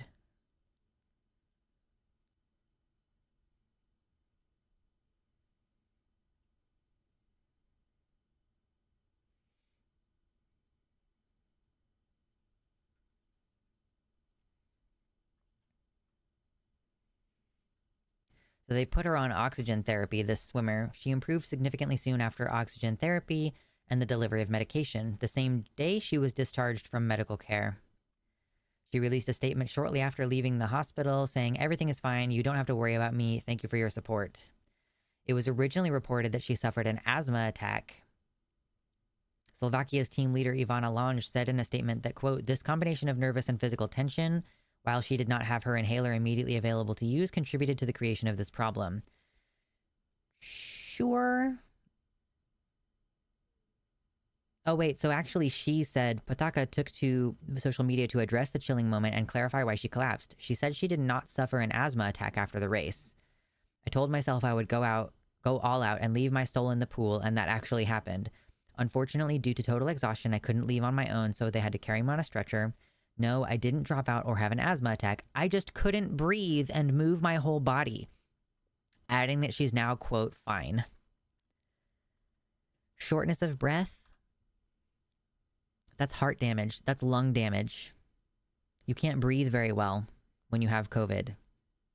or when you have post-COVID illness. Like even a sickness where you don't have any symptoms, like if you have a 0 symptoms or a very mild illness with COVID, you can still have heart scarring. Because the thing is that respiratory illnesses like the flu, they basically infect your lungs and, you know, your airways and your mucus in your airways, and they only reproduce in that part of your body. They invade the cells, they use your cells to replicate the, like, more virus, right? COVID does that in your entire body. It can cause your body to just like lose all of its fat cells, and it can cause brain damage because it's literally destroying your brain cells. Heart damage, lung damage, issues with your veins. It seems that it's doing telomere damage as well, which could be causing people to age faster. Oh, and also, it fucks with your lymphocytes, which is part of your immune system. And hey, did you know that HIV fucks with your lymphocytes? So basically, catching COVID over and over again can cause enough immune damage that you acquire an immune deficiency syndrome. What is that? An acquired immune deficiency syndrome? That sounds really familiar. Oh, it's because it's AIDS. You know, same mechanism, same basic thing happening. People also are getting ill from things that are not COVID more easily. Strep throat was going around and like killing a bunch of children for a while. I actually haven't checked on that in a bit. I was just reviewing some of my old notes recently. And yeah, like strep throat, which is not usually a deadly illness, was killing young students for a while. Do you think COVID will ever get to endemic status? No. I'm like, endemic means it's only happening during certain times of the year with certain populations in certain places. But COVID is very, it mutates rapidly. Like let's try to find a chart of the most recent strains.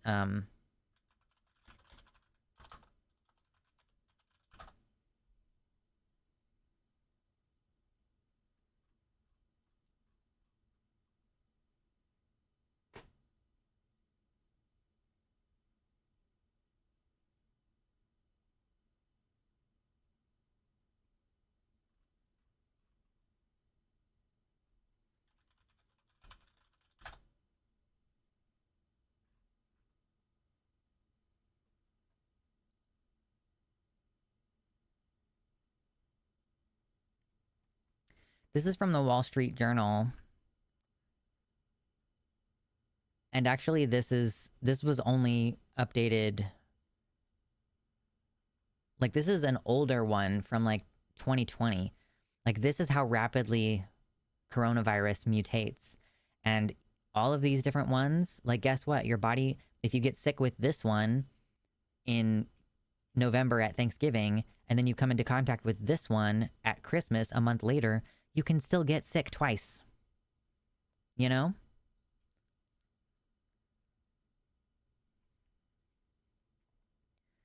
Like with how rapidly it is evolving, the fact that it can dodge your immune system and the fact that it damages your immune system, I don't see how this is going to become endemic unless like we really seriously triple down on safety precautions, which we all should. Is like this is the one thing that I lament so much about being a small-time YouTuber, is that I wish I had an audience of like tens of thousands of people to tell this message. Wear a respirator. Wear an N95. Everywhere you go, whether it's indoors or outdoors, you can still get sick outdoors. You can still spread it outdoors. Make yourself a Corsi Rosenthal filter. Or even better, get like a UV light filtering air filter. Like the ones that they have in the White House. Get your updated vaccine, ideally twice a year. My concern is, what is this going to do for humanity long term? Yeah, I mean, we're not gonna have a good time. Like, okay, there's probably some amount of people who are relatively healthy still. You know, like if roughly 10% of new infections cause long-term health effects, that means that 90% of infections don't cause long-term health effects, right? But it seems like it stacks. So like if you get infected now, then you have a 10% chance of issues. But if you catch it again in 3 months, then you have like maybe more like a 15 to 20% chance of having negative health effects. So, I mean, I think what is going to happen is that we are going to continue to see mass death. We are going to continue to see mass disability, which we do not have the infrastructure to handle. The system already is such that, like, before COVID happened, the system was already such that if you needed disability benefits, you should expect that you're going to get denied the first time, and probably you're going to get denied the second time, and then you got to lawyer up, and maybe you'll get it the third time. But we do not invest money in helping people with disabilities.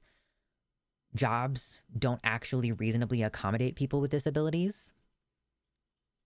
You know, the whole you must lift 50 pounds thing, that's just a sneaky way of being like, well, we're not going to hire any disabled people for this job, you know? So I think long term, this is going to continue to have a cumulatively negative effect. Just get the lawyer first. Yeah, fair enough. Like, this is going to have long-term impacts on all kinds of industries that rely on precision and quick thinking in order to operate well.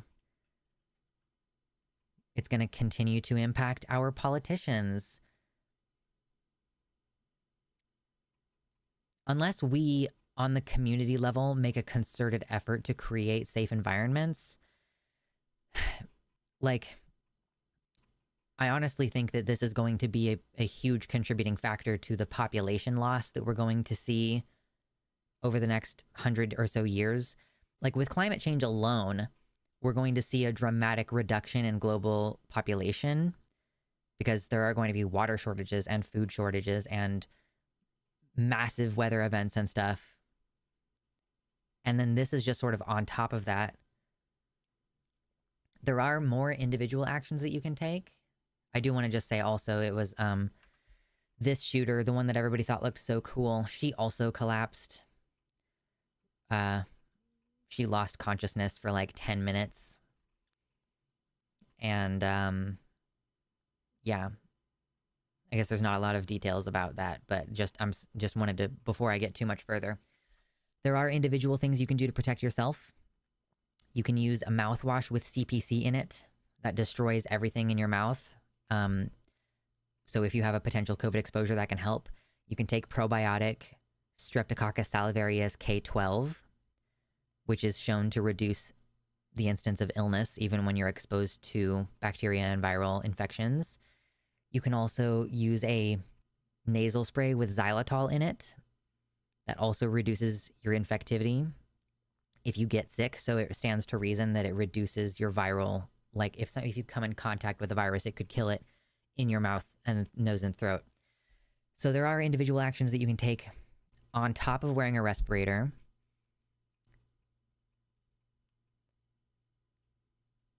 But yeah, we're going to find a situation where only some people with like a very resilient body are going to be completely unaffected. Like, I'm not sure that we're going to have very many people, if any, that are completely unaffected, especially if we have unmitigated multiple exposures per year. But yeah, this is part of why I want to go live in the woods. Like, I want to go live in the woods and have a home gym in my basement and like go get groceries maybe once a week with my respirator on. And wearing glasses also protects your eyes a little bit because COVID can enter your body via the mucous membrane of your eyes. So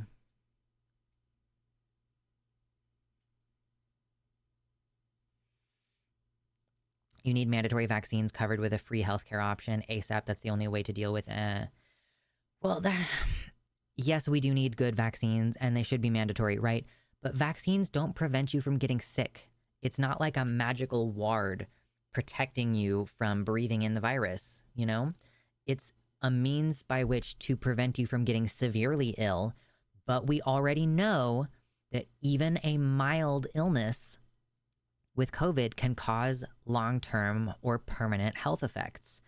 So vaccination is like, that's, yes, we should all be doing that, and it is important, but that's just to protect you from serious illness.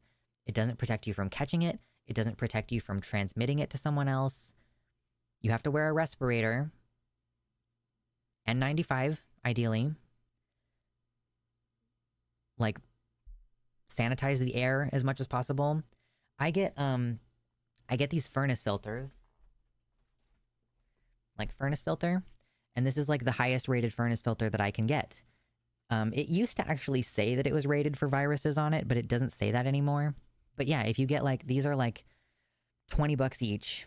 You can create a cube out of these and put like a box fan on the side of the cube, and it will suck in air and sanitize the air. It's called a Corsi-Rosenthal filter. There are more expensive air filters, and like the ones with the UV sanitization, which would be a good option if you can afford it. But yeah, like if nothing else, what I had like a visitor from out of town, a family member visiting from out of town recently, and I just grabbed one of those filters and I just leaned it against, like stuck it against the back of my box fan. Like there's a fire risk with that, and it reduces the power of the fan to just have like the filter stuck to the back of the fan. But it's still a Corsi-Rosenthal filter, you know? It still makes that impact.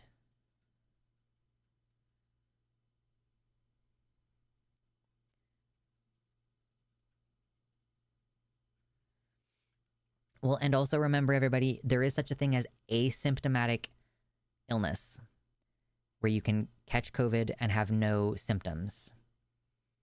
It's less and less likely now. But yeah, there are probably not very many people who are just like completely resilient against it. And even if you are resilient, yes, you are transmitting it to people who might not be, unless you're taking those impacts. Yeah, I mean, if you put those filters in your actual furnace, then yes, that will help as well. But, you know, I personally find that in my house, the air filtration is not as good as it could be. Like, you know, the AC is in one part of the house, and then like there's like parts of the house that are pretty far away from it, so you're not necessarily getting all the air sucked in. So if I have a visitor from out of town, I'm going to put the box fan with the filter in the same room as us, so that we're not dealing with like, oh, I hope that this air is getting circulated through the filter in my furnace. Yeah, box fan filters, fire season in Washington. Yeah, the more fires we have, the more, you know, you should wear N95s outside for pollution and fire reasons as well. I guarantee you are not as healthy as an Olympic athlete. And Olympic athletes, we had 5 in this discussion today, 3 runners, 1 swimmer, and 1 shooter, who collapsed to the ground unable to breathe properly. I guarantee you are not immune to that. With enough recurrent infections, guarantee you are not immune. It will hit you at some point if you continue to get unmitigated infections. Yeah, cover all of your orifices. Just all of your orifices. And this is also why we should be strongly standing in opposition to mask bans, because it is unconscionable, the idea that you could be prosecuted for trying to protect your health by walking around with a medical N95. That's insane. Like, plan to do some civil disobedience if you live somewhere where there's a mask ban, because holy shit, that's the worst. The worst.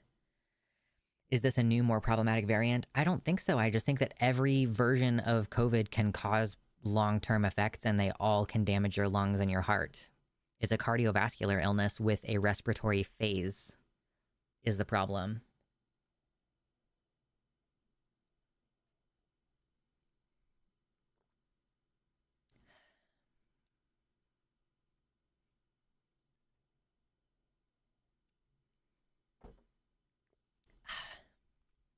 Someone asked earlier if we know if any vitamins can help combat COVID.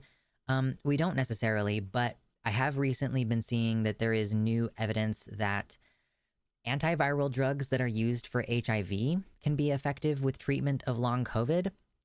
And one of my friends just recently mentioned, and I need to research it further, that PrEP, which is the preventative medication that you take to prevent yourself from getting HIV, PrEP might also be a component in helping you, like, prevent you from acquiring COVID.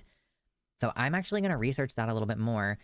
I don't need to be on PrEP for HIV related reasons because I'm monogamous, but I might consider going on PrEP if there's enough evidence to suggest that it might prevent the acquisition of COVID. Because, yeah, it turns out HIV and COVID are not that different. They're a bit different in how they transmit, but, you know, if it helps you to be safer, you can think of COVID as an airborne HIV in that it will destroy your immune system.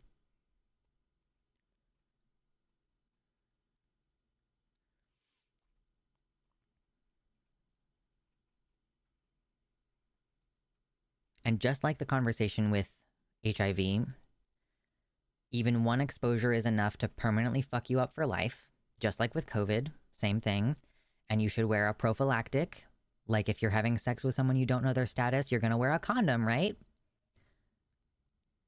So if you're around people whose status you don't know and nobody's testing anymore, so you don't know people's COVID positive status either, wear a prophylactic on your face.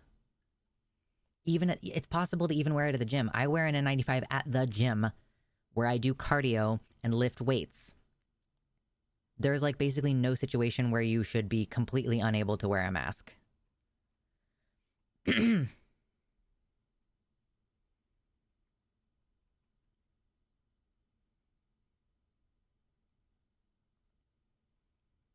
beating a dead horse, but take it seriously, y'all. You are not as healthy as an Olympic athlete. Almost guarantee it.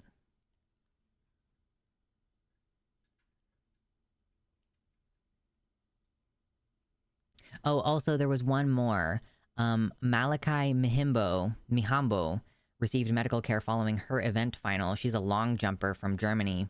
She exited the stadium in a wheelchair. So I now know of 6 Olympic athletes this year who collapsed and or were taken out by a wheelchair.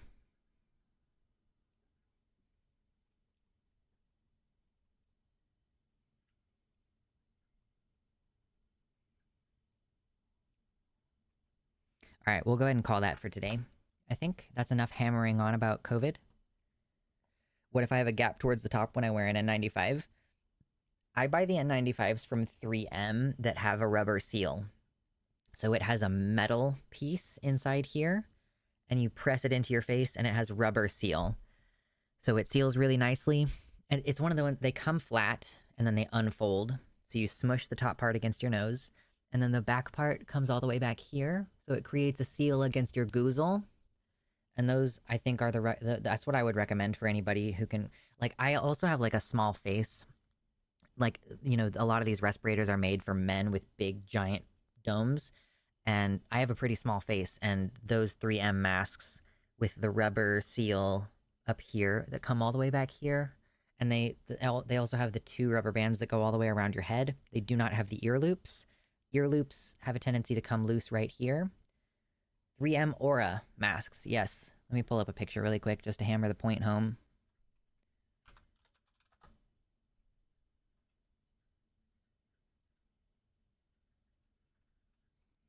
These are the good. If you can get a P100, that's even better. But this is like, you can buy a box of these for like $40.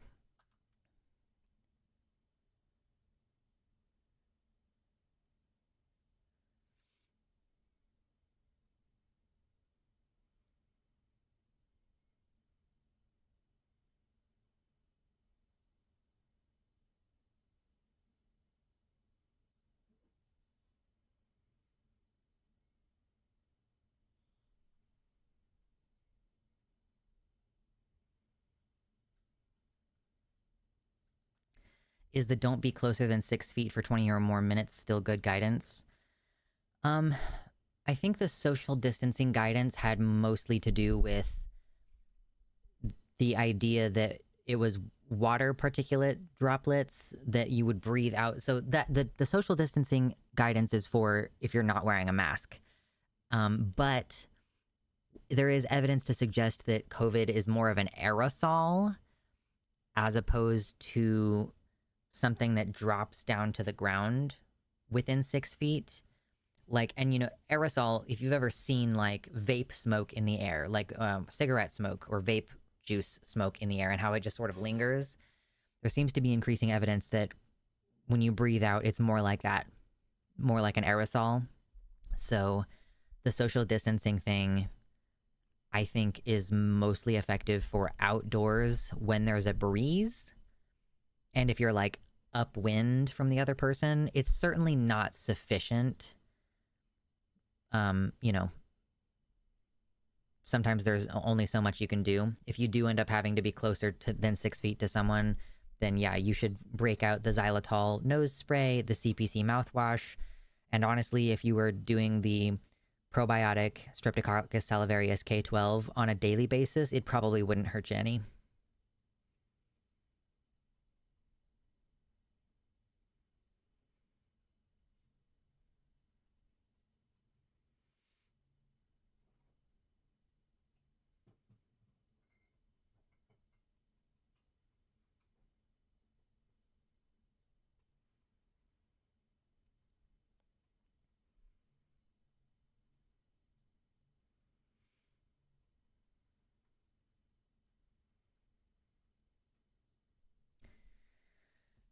Okay, let's put that in the notes.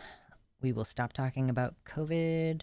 If you have any more questions, of course, I will answer them, but I think that's going to be the end of the segment for today. Oh my God, it's August. Is it August 10 right now? 10, 11? It's August 11th. God, kill me. Oh my God. Only a few more weeks until Renaissance Festival, and I'm going to be very tired and very busy during that. And then I have to basically like double, triple crack down on figuring out where I'm going to live. Oh my God.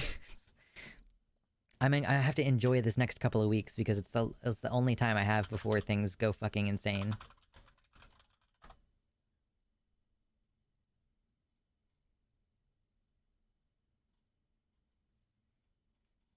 August 11th, Jesus.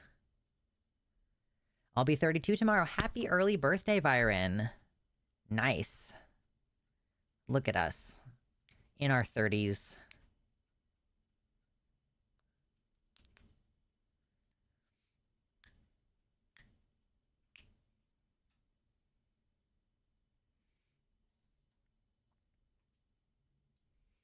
My birthday is in March. The last couple of years I've started to feel around September like it's time for another celebration like a birthday, and I'm like, yeah, but my birthday isn't for another 6 months. Yawn. In a way, aren't we all 32 tomorrow? It's true.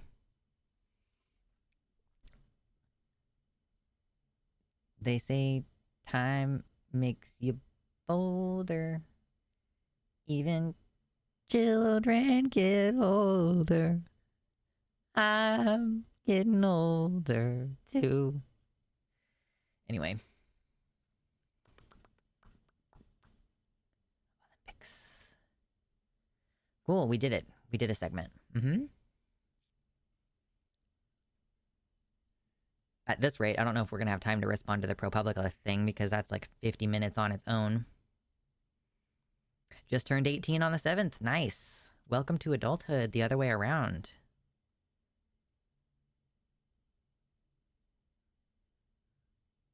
You're older than you've ever been, and now you're even older. Yep, every minute.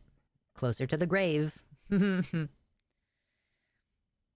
is part of the whole COVID thing, too. I'm fucking determined to live the fullest extent that I can. I'm like determined. I want to get into my 80s and be healthy the whole way there.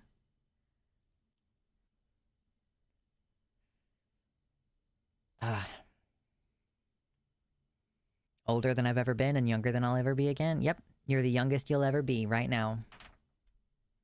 the youngest you'll ever be again right now.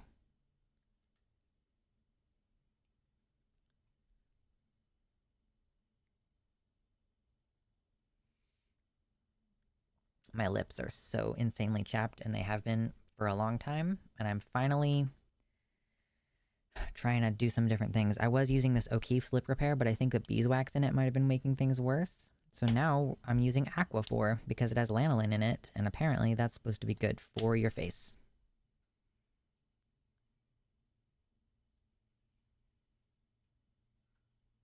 $121 likes. Thank you, everybody. Still taking donations. If we get to 200 now, I will flex again. Censored. You can't look at it. Don't look at it. Oh, gosh. So, I'm kind of assuming that we might have to wait on the ProPublica thing until Wednesday. I mean, maybe if we, like, really speed run through stuff today, maybe we can get to it all. I don't know how to act my age. I've never been this old before. Oh, geez. Yes, exactly, Dizzy. Anxiety stimming lip biting makes mine all crappy and torn up. Yeah, I like have chapped lips, and then I'm constantly biting them and licking them, which makes the chappedness worse. So, yeah. Now I have Aquaphor on my desk. I got a little bottle when I got my tattoo recently. So I'm just gonna start using that in place of lip balm, essentially. Welcome in, new viewers. Use some Vaseline on your lips, it will moisturize. Vaseline actually doesn't moisturize, it seals in moisture, but I'm also chronically dehydrated.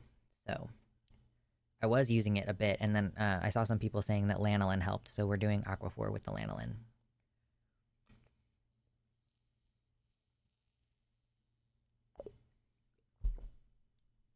Lifelong nail biter. Yeah, I don't bite my nails anymore. I used to, and I just suddenly stopped. But I also used to have braces, and they would irritate the fronts of my mouth. So I started chewing, like, the inside of my mouth, which I still do. And that kind of moved into chewing on my lips also. Yay. Yes, water affects things. Water affects things in your body. I'm going to talk to my doctor about, like, if I should start taking a salt pill. It's basically like a salt pill supplement to hopefully address the dehydration.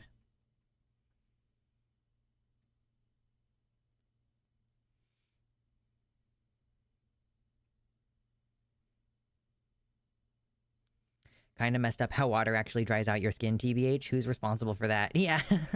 What's up, Windleby? Yeah, if you submerge in water, it's because of salinity. Like, I think it's because you have salt in you, and that salt helps water leave your body. It's interesting.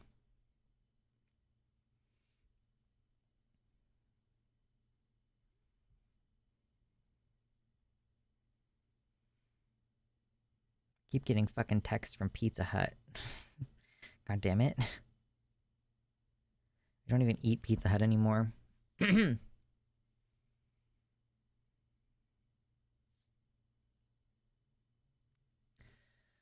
So, for the rest of today,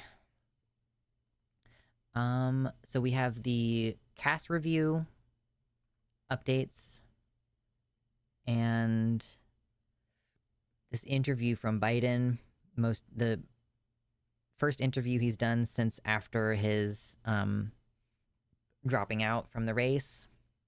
I think maybe we'll do that next, because it'll allow me to rest my voice a little bit. Excuse me.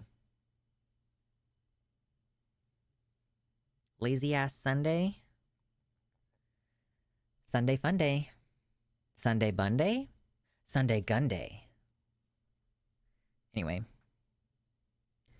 Quick question, since there's like 114 people in here. Do any of you own a pistol? Any pistol recommendations? I'm still heavily considering getting one.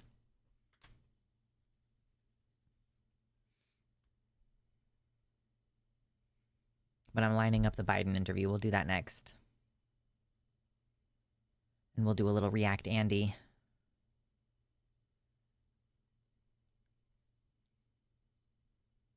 Yep, censored guns. What are you, a Fed? I have a Glock 19. Yeah, I went and handled a Glock 19 recently. And I was considering it. Yes, I was thinking 9mm. How are you wanting to carry it? Probably concealed? Always Glock? Listen, Glock has a lot of name recognition, but I've heard that it's not, like, the best option for what it is. But it's, like, it's still on the table for consideration.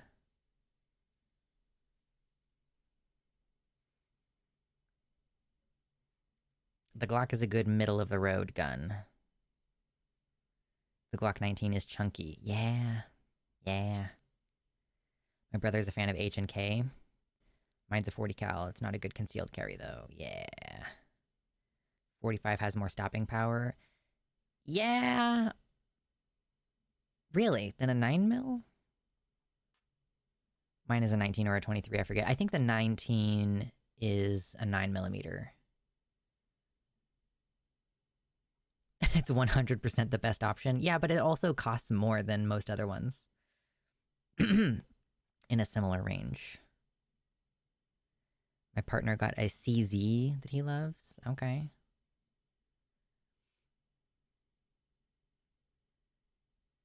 .45 has more stopping power by a lot, but 9 holds way more. Oh yeah, because a 45 is on inches, right? 0.45 inches as opposed to 9mm. If you're up against a bear, I would rather have a 45 than a 9mm. Yeah, but I don't live in Oregon yet. I'm not worried about bears. It's a Glock 22. Okay. Glock 22 40 cal. Glock 43 X Moss.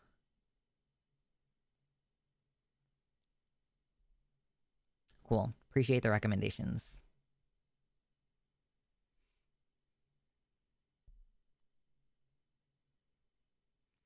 SIG P365 is a great all-round, but make sure you get a newer generation one because the Gen 1s have fragile firing pins.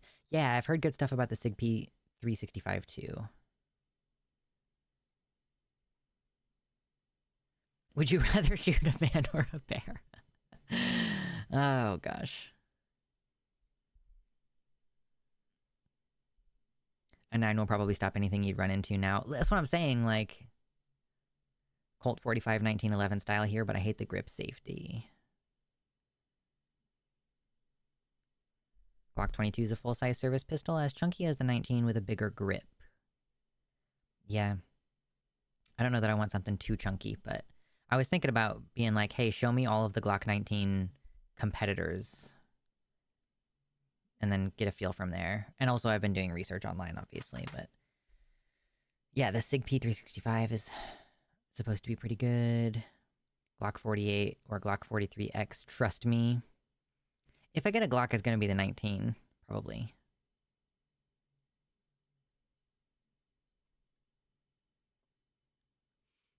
Spanish Astra automatic, 38 Special Police revolver, 22 Rossi revolver. I don't want a revolver.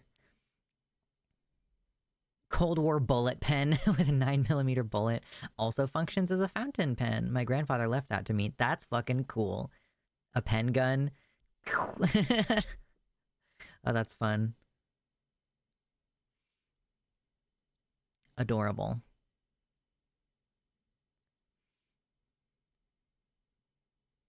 There should be ranges that you can rent from. No, yeah, I know.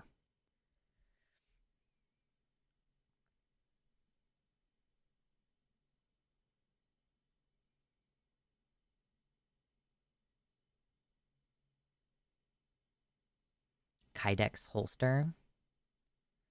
All right. Holsters aren't too expensive. I don't mind having a couple different one of those as I try to figure out what's exactly the right one. I just want a 1911, except not that. It's kind of awful and super heavy. Yeah, I don't hear generally good things about the 1911.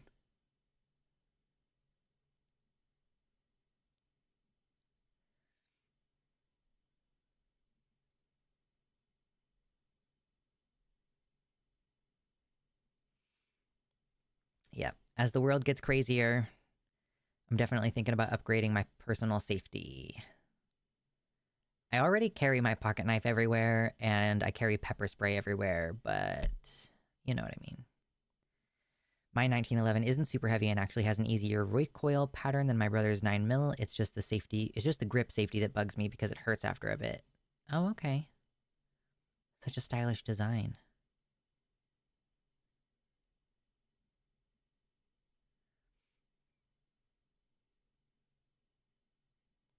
IDK Glocks are just so overly reliable. Yeah, I mean, yes, it's considered a very reliable gun. It just also apparently compared to its competitors, they don't have they have a little bit more kick and like kickback, and some people complain that they don't like the trigger as much as like a similar something from Canic, for example. Anyway, Glock has the ideal safety configuration for self-defense. You don't want a grip safety. They actually passed the bucket of mud test. One of the reviewers I was watching said that the Glock actually sucks if it gets grit in it, and like it's harder to clear it out quickly. But I don't know, I'm sure it depends.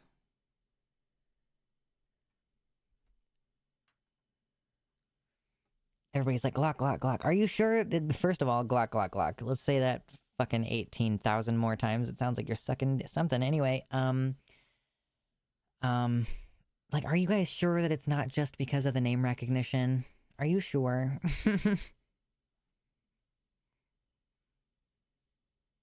I want a P365 because I'm a fanny pack enjoyer and it'll fit in my fanny pack. Fair enough.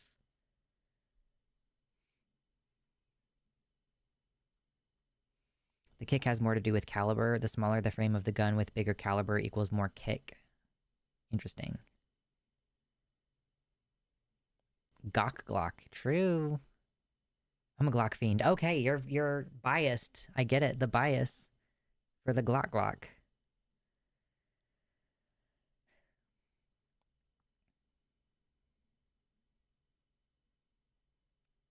Okay, this ends. I was a holdout for $550. They're not overly pricey. I've also heard that you should really get an Austrian built one, and those cost a little bit more. Glocks have a side benefit of having all kinds of mods you can get for them. True. I like double action revolvers. I hate having to tear down and clean automatics. Also, they're a lot of trouble if they jam. Yeah, I'm just not really partial to a revolver.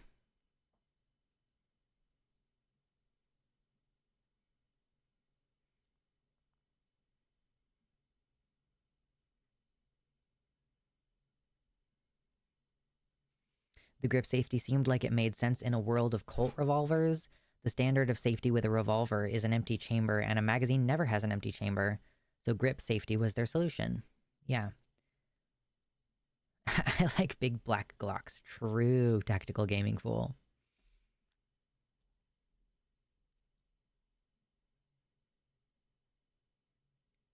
Okay, this ends gun time. Thank you, though. Appreciate all of your advice. I'm still mulling it over. I feel pretty certain that I'm gonna get one, but I haven't figured out exactly when or where or what kind. We'll see.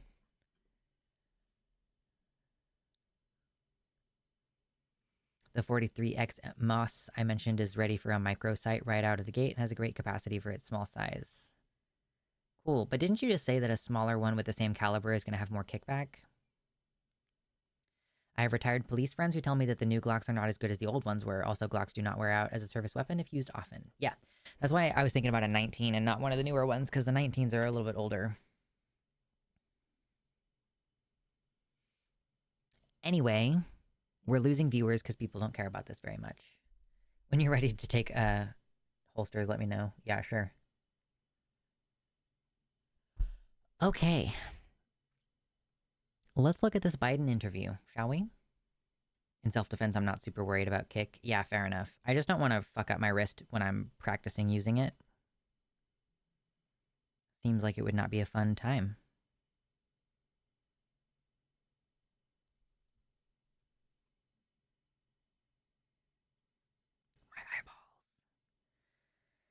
98 concurrent viewers.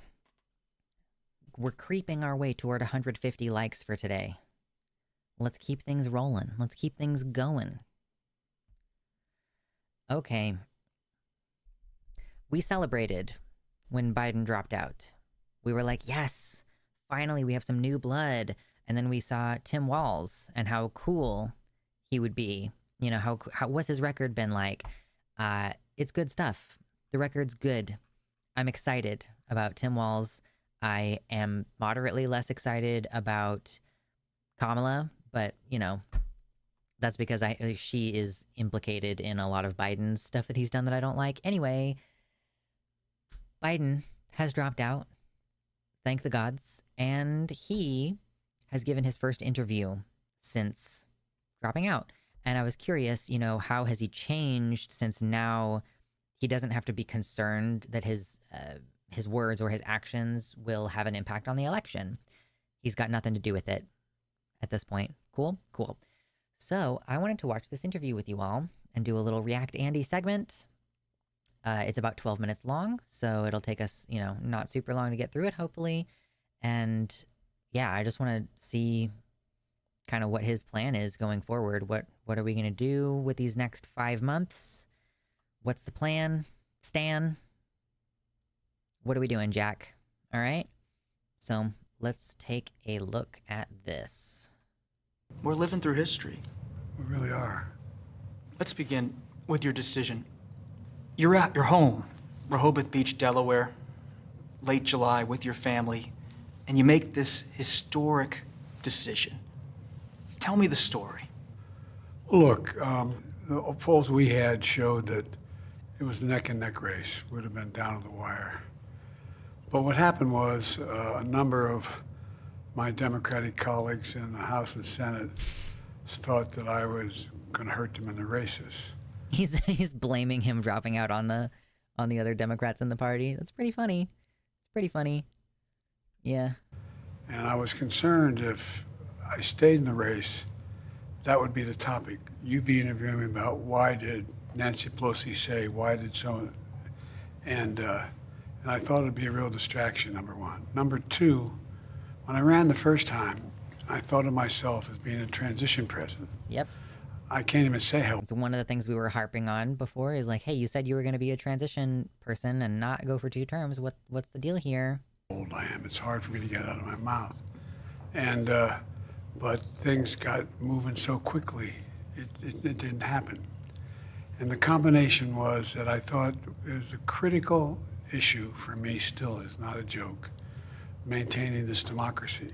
But I thought it was important because although it's a great honor being president, I think I have an obligation to the country to do the most important thing to do, and that is we must defeat Trump. I saw those images of your family. Okay, so yeah, he acknowledged that he's old and that he saw that in the polls it was neck and neck with Trump, and he was like, in order to preserve this democracy, we need to make sure that the Democrats win. So he's like, I'm just gonna bow out. And like, that was a good decision. If that is his true motivation, that's a great way to go about it, I guess, is like, yeah, I think that I might lose or I might win, but Kamala has a much better chance of just straight up winning, and we cannot let Trump have a second term because he will dismantle this democracy. Yeah, makes perfect sense to me. Yeah, I decided after everyone hated me that I would in fact stick to what I said. Aren't I great? Yeah. In the Oval Office, sitting just over to your left, as you addressed the nation, they came up to you after the speech. What did you say to them? It's what they said to me. They said, my grandchildren call me Pop, my children call me Dad, and they said they were proud, and it mattered to me a lot. When I saw you with your family in the Oval, I wondered, is he thinking of Bo, too?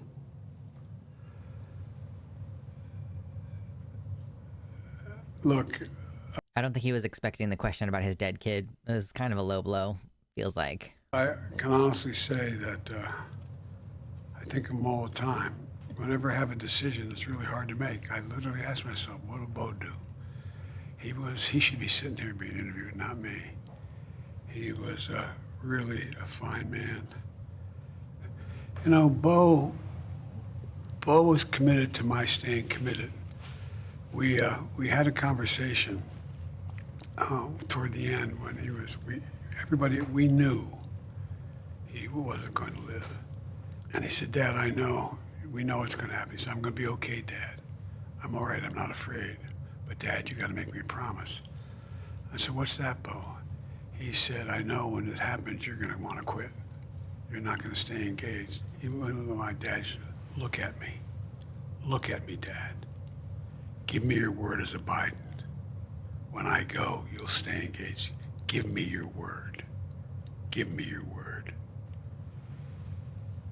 And I did.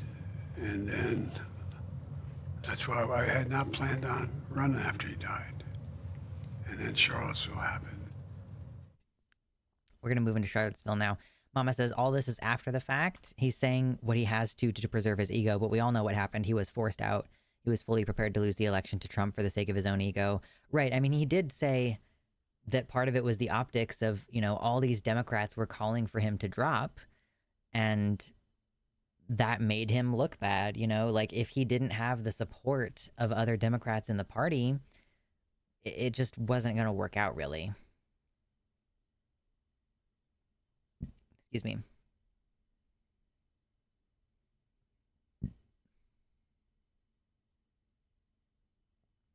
Weirdly enough, waiting to drop out kind of helped. I feel like if it had been from day one, Trump's campaign wouldn't be scrambling like it is right now and would not have spent $80 million on anti-Biden ads. Yeah, in that way, the fact that it's scrambling, like the fact that they're scrambling now to figure out what to do, they don't have a strong rhetoric against Kamala or Walz. Everything they keep saying about them makes them look cooler. Yeah. And yeah, they drained so much money on the anti-Biden campaign. How many Let's Go Brandon t-shirts are just sitting in a warehouse somewhere and nobody's going to buy them now?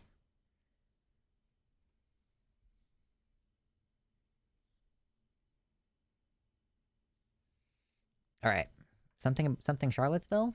In 2017, white supremacist demonstrations in Charlottesville, Virginia turned deadly when, on August 12th, Heather Heyer, a civil rights activist, was murdered in what the Justice Department called a hate-inspired act of domestic terrorism.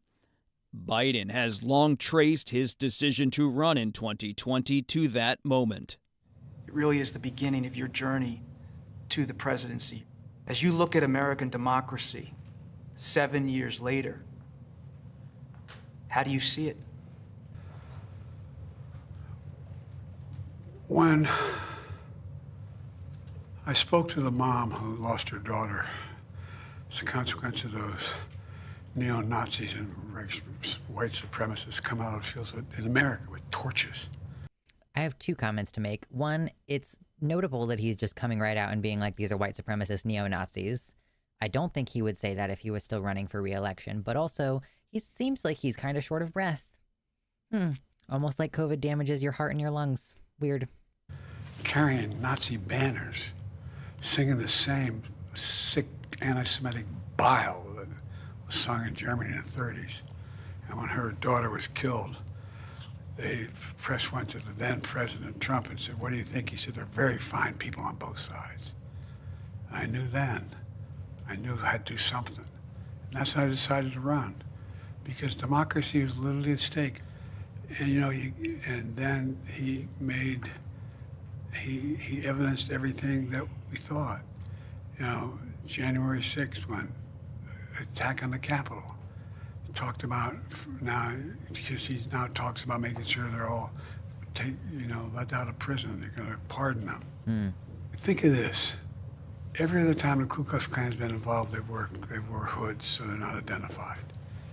Under his presidency, they came out of those woods with no hoods, knowing they had an ally. That's how I read it. They knew they had an ally in the White House. And he stepped up for them. Are you confident that there will be a peaceful transfer of power in January 2025? If Trump wins, no, I'm not confident at all. I mean, if Trump loses, I'm not confident at all. He means what he says. We don't take him seriously. He means it. All the stuff about if we lose, there'll be a bloodbath. Have be a stolen election. Look what they're trying to do now in the local election districts where people count the votes. They're elected, they're putting people in place in states that they're going to count the votes, right? You can't love your country only when you win. Trump has said his... That is interesting. So I'm personally of the opinion that, so I don't, when I say like peaceful transfer of power, I guess in this instance, I think if Trump wins, they're going to enact a bunch of shitty policies and probably increase violence against the populace. So either way, I think, and also it's going to embolden stochastic terrorists, like stochastic terrorism and stuff. So I think that the citizen militia type things like the Patriot Front and all that, they will be emboldened if Trump wins. And I think if Kamala wins, then we're going to have January 6th Electric Boogaloo. Like, I'm personally of the opinion that either way, we're going to see civil unrest. But yes, I do think Biden is making a good point there, and I think he's correct that if Trump loses, yeah, Jan 6th Electric Boogaloo. Luck's going to comment on the Zan DM stuff. I made an entire video about it. It's already on the channel. I posted it last week. I don't know that there's anything new to say. I don't think there's anything really new to say.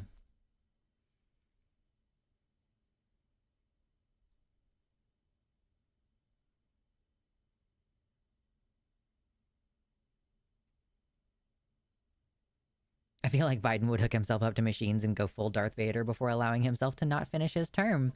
That's fair. Yeah, like, is there anything in the world that would get him to step aside actually and have Kamala bring it up now? I don't think so.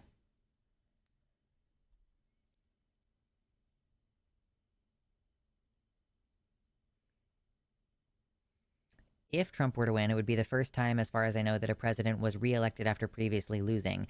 Yeah, I think that typically if you lose as a former president, you don't run again. Like, it just seems like you wouldn't do that. But anyway. Remarks on Charlottesville were not intended to praise white nationalists, and that he was warning of economic carnage when he said bloodbath. But Trump isn't the only thing on Biden's mind. You have about 5 months left in your presidency. You're managing 2 wars, domestic policy, the economy. On foreign policy, Israel's war with Hamas. Is a ceasefire possible before the end of your term? Yes, still possible. The plan I put together. I don't think that he caught the before the end of your term part of that question. Endorsed by the G7, endorsed by the UN Security Council, et cetera, is still viable. And I'm working literally every single day to, and my whole team, to see to it that it doesn't escalate into a regional war. But it easily can. You've had a lot of ambition. Some senators told me in March of 2021, you took them into the Oval Office and pointed up at FDR's portrait and said, we're going big. We're going in that direction. I did. Yeah, well, you have fallen far short of that expectation. Herbert Hoover did it. Oh, okay, cool. And we have, with the great help of so many people. Look, democracy works. And it was very important to prove that it worked. Prove that it worked. I mean, look at what we've been able to do. We've created 16 million jobs. I mean, real new jobs. Yeah, the heavy breathing is hard not to notice. We've gotten around the brink of having the private sector invest over $1 trillion. $1 trillion in the American economy. One of the things I fought for as a senator a long time was to change the dynamic of how we grow the economy. Not from the top down, but from the bottom up. The idea of trickle-down economics. Oh yeah, what happened to those stimmies, sir? Excuse me, Mr. Grow the Economy from the bottom up. Excuse me, where did the stimmies go? Sorry? Oh, and also, do you remember how you pretended, like, because of the Senate parliamentarian, that you couldn't even have a conversation about raising the fucking federal minimum wage? How about increasing the billionaires' taxes to 90% like it was in the 50s when America was great? You know what I mean? There's no way we could get FDR-style policies through with Citizens United still in effect. Oh, Kitty, how dare you? It was Grover Cleveland, not Hoover. Silly bean. He's so quiet that they turned up his mic, which is why we can hear every breath and lip smack. Yeah. He's like, listen, sometimes when I get kind of heated during this show, I feel a little short of breath, but I'm also not like pretending, you know, I think I've had COVID like 3 times. I have never tested. Like I've always managed to just not test while I was actively sick. So like, but yeah, like I think I've had COVID 3 times. And yeah, sometimes I feel a little short of breath, but I'm also not 80 years old and running the country. So, but you can so hear it. He's like, it's coming up, coming so fast, coming so hard. Anyway. It doesn't work in my view. You're proud of this record. Will we see you out on the campaign trail for Vice President Harris? Yes, you will. I talk to her frequently, and by the way, I've known her running mate is a great guy, as we say. If we grew up in the same neighborhood, we'd have been friends. He's my kind of guy. He's real, he's smart. I've known him for several decades. I think it's a hell of a team. To those who have expressed skepticism about how much you'll be on the trail or about the rest of your term, raise questions about your health, what do you say to them? All I can say is watch, that's all. Look, I had a really, really bad day in that debate because I was sick. But I have no serious problem. I was talking to Governor Shapiro, who's a friend. We have to win Pennsylvania. Wait, isn't Governor Shapiro, is that Joshua Shapiro? Is that the one that we talked about the fact that he is all, oh, the Palestinians, like, are incapable of wanting peace or some shit like that? Like, he's one of the ones we don't like, right? I don't know. There's more than one man with the name Shapiro, of course. But for Trump to be like, yeah, he's my friend. Or sorry, for Biden to be like, he's my friend. That seems... If he's talking about the person I think he's talking about, that's not great. In my original home state, he and I are putting together a campaign tour in Pennsylvania. I'm going to be campaigning in other states as well. And I'm going to do whatever Kamala thinks I can do to help most.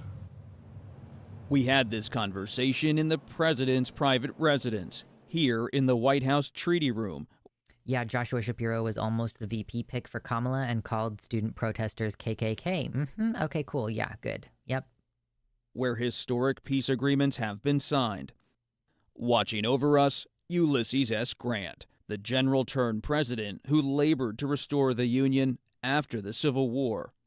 When you think about the presidency, we're here in a special room in the residence, so much history in this room. How do you want history to remember President Biden? That he proved democracy can work. It got us out of a pandemic. Oh, you mean the one? Oh, hold on. You got us out of the pandemic? Really?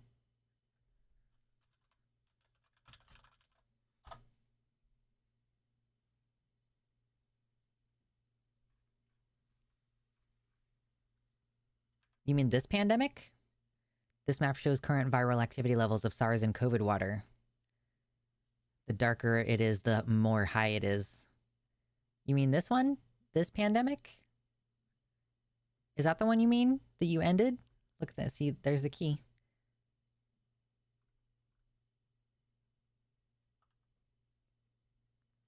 Sir? Is this the one you mean? Anyway. Goodness gracious. Okay. Let's finish up this interview. It produced the single greatest economic recovery in American history. We're the most powerful economy in the world. Yeah, asterisk. Got the CDC to say we're out of a pandemic, yeah. We have more to do. And it demonstrated that we can pull the nation together. Look, I've always believed, and I still do, the American people are good and decent. They're honorable people. When I announced my candidacy to run way back for president, I said we got to do 3 things. Restore the soul of America. Build the economy from the middle out and the bottom up, not the top down. And bring the country together. No one thought we could get done, and including not my own people, what we got done. But one of the problems is I knew all the things we did were going to take a little time to work their way through. So now people are realizing, oh, that highway, oh, the big mistake we made, we didn't put up signs saying Joe did it. Folks, the people of this nation have spoken. 4 years 4 years ago, he had so much more vigor. ago, what Joe did was defeat Donald Trump. Now, with Trump attempting to return to the White House, Biden is sounding the alarm, in a way sitting presidents rarely, if ever, do. The stakes are that high to you. I give you my word, I think they're that high. Mark my words. If he wins this this election, watch what happens. It's a danger. He's a genuine danger to American security. Look, we're at an inflection point in world history. We really are. The decisions we make in the last 3-4 years and the next 3 or 4 years are going to determine what the next 6 decades look like. And I mean, that's true because global climate change is going to cause mass food and water shortages. So if we don't basically remove fossil fuels in the next 3 to 4 years, yeah, it's definitely going to make an impact on what the next 60 years are going to look like. democracy is the key. And that's why I went down and made that speech at Johnson Center about the Supreme Court. Supreme Court is so out of whack. So out of whack. Oh, are we going to talk about the Supreme And Court? so I Are you gonna do propose something? that we limit terms to 18 years. Okay. So anyway, there's little regard by the MAGA Republicans for the political institutions. The mega Republicans. That's what holds this country together. That's what democracy is about. That's who we are as a nation. Mr. President, thank you. Well, thank you. I appreciate it. It's an honor to be with you. An honor to be in this room. Yeah, it seems like he could do Supreme Court reforms anytime, like any day now. Any day. Thank you, Oxpecker. I'll check that out later on. You might have noticed that. Okay. Yeah. Like, are we going to see any reforms, like, in the Supreme Court? I don't know if there's anything that he can do at this point. He could, people have suggested that he expand the court, but I don't think he's going to get any appointees in the next 5 months, right? If Mitch McConnell stalled out Obama's choice for like more than 2 years, I don't have any idea that I don't think we're going to be able to appoint anyone. Super whispering at the end. Apparently whispering is terrible for your voice too. Yeah, you can't reform the Supreme Court solely through the executive branch. This dude looks AI generated.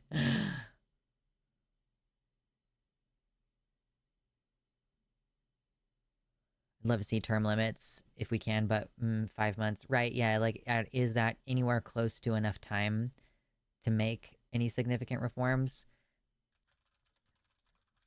I'm surprised, I'm curious if, like, which of the Supreme Court justices would be impacted by an 18-year term limit. Roberts was appointed in 2005. Okay, what year would it have to be 18 years ago? It would have to be 2026? Sorry, 2006. Sorry, 2006 would have been 18 years ago. So, Clarence Thomas would be impacted by that because he took his seat in 91.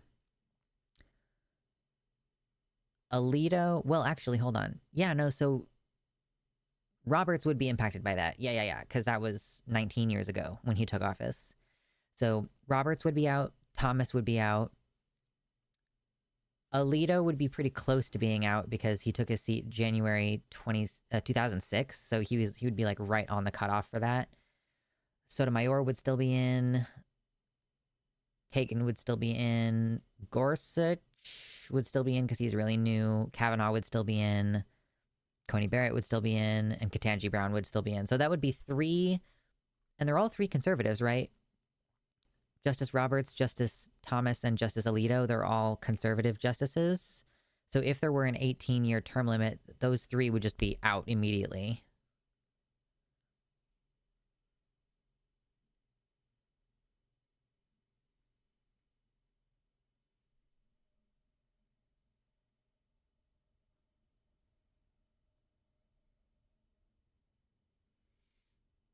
if the Democrats got their nut up and forced through candidates the way the Republicans did with Amy Coney Barrett, we could be good. But inaction by Democrats is destroying this country almost as much as the Republicans are. Yeah, that is frustrating for sure.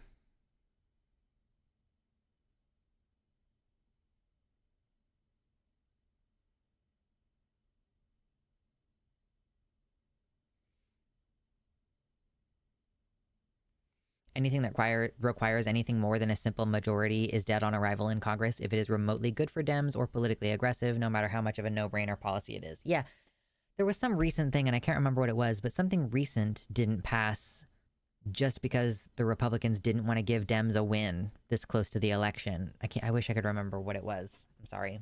There's a million things for me to keep track of. Can the term limits be imposed by executive order? I don't know. I doubt it, but I'm not sure. If it could be done, then it should have been done like yesterday.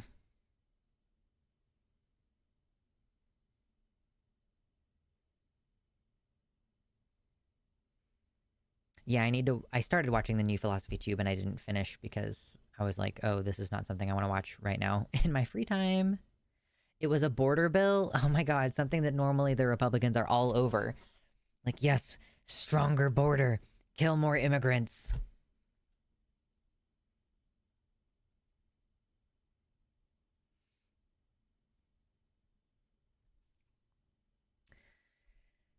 But yeah, I guess kind of nice to see Biden talking straight in a way that we haven't really seen from him, you know, because he doesn't care about re-election now. It gives him a little bit of freedom to talk about stuff. No matter what is going to happen, like no matter who wins the election, I'm still moving out of Kansas. You know, people have asked me that. Like they've asked me, what are they going to do? Like, or what am I going to do with regards to, you know, plans to live somewhere more progressive or whatever. And it's like, yeah, cool. We currently have a Democratic president, and I have lost several rights in my state during this presidency. So even if Kamala wins, I am still going to move to the Pacific Northwest, and I'm running a fundraiser to help that happen because, oh my God, it's going to be so much more complicated than I originally thought it was going to be. So yeah, just like having a Harris Walz win doesn't necessarily mean that things are going to immediately get better for people in red states. I still prefer to live somewhere where like I can more easily rely on like being safe locally.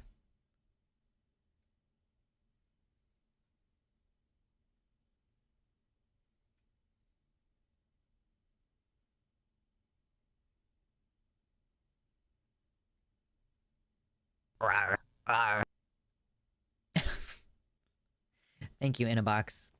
$50 dono says, note to future self, this is the part where you started watching. Thank you. And you're welcome, I guess. I don't know. What an interesting way to bookmark the stream. But thank you. That puts us at 150 for today's stream. And I think that's just about the end of my commentary on the Biden interview. So that's now in my notes so that I can check it later. Yeah, it does kind of feel that way, Mama. If anything, red states will go harder as revenge and to campaign for the 2026 midterms. I am kind of worried about that, yeah. You know, like that, again, just like I'm concerned about violence afterwards, I think no matter which candidate wins, whether it's Trump or Kamala, I think that we're going to have things go badly. So either Trump is going to embolden red states to pass even more restrictive laws, or red states are going to pass more restrictive laws to kind of rebel against the Harris presidency.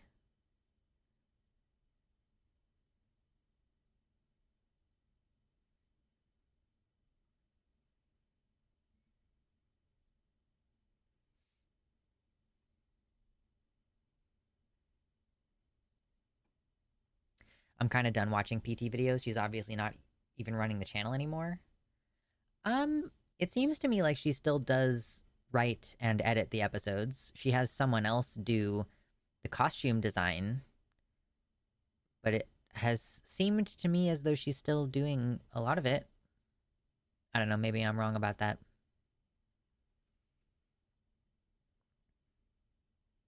I feel like of the things that you outsource, if you outsource costume and set design, that's kind of not the major stuff. Red State's rebelling. She's not writing anymore. Oh, okay.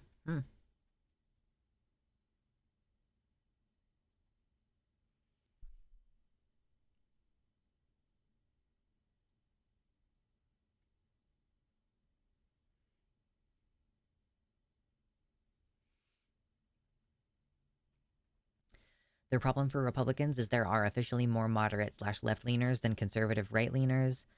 And even if we did a redistribution and they all moved to red states and we all moved to blue states, they would never win again. Yeah, I think Viren said earlier that it's interesting that just on the COVID deaths demographics, the Republicans have severely kneecapped themselves, given that so many red supporters have just straight up died. You know?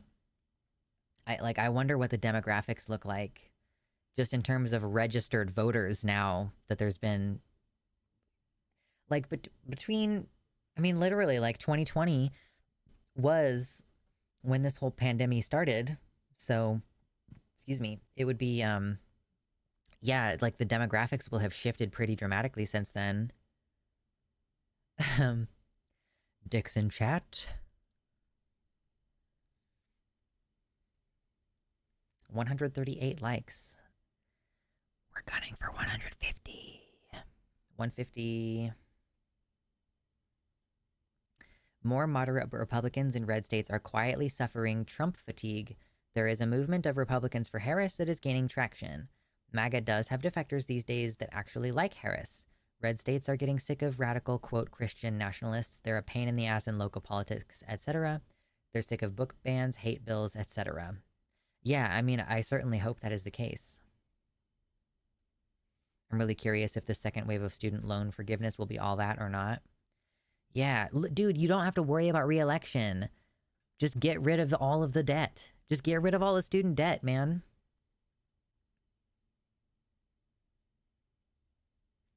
As far as I can remember, there have always been more registered Dems, but Dems are more fickle or discerning about when they'll turn up and vote for their candidate. Well, sure, yeah, but I'm curious if the numbers have skewed even further, like fewer registered Republican voters now. I'm seeing anti-Trump Republicans on TikTok. Oh, that's promising. That's definitely promising.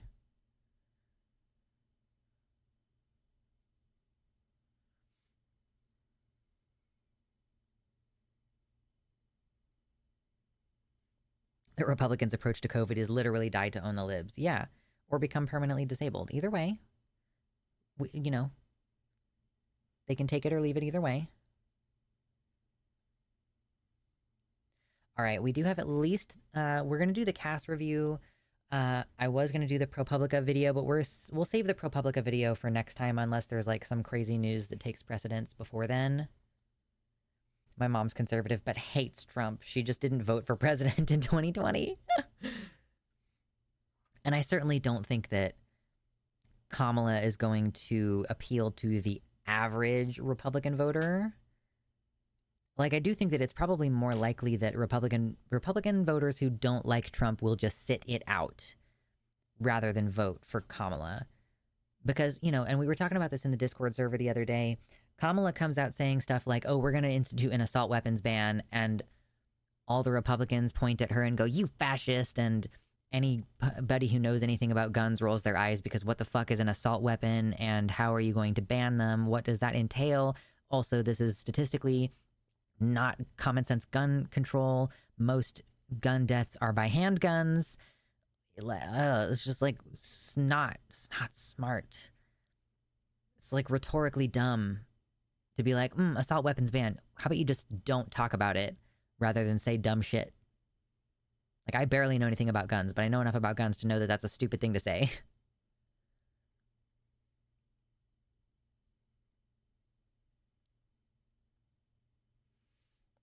Mersh says, I'm hearing and seeing it on the streets, too, at the cigar shop, fast food restaurants, diners, etc.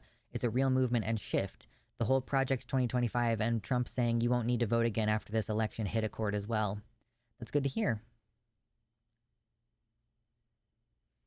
Washington used to have good gun laws, but then they reinstated the stupid assault weapons ban. Yeah.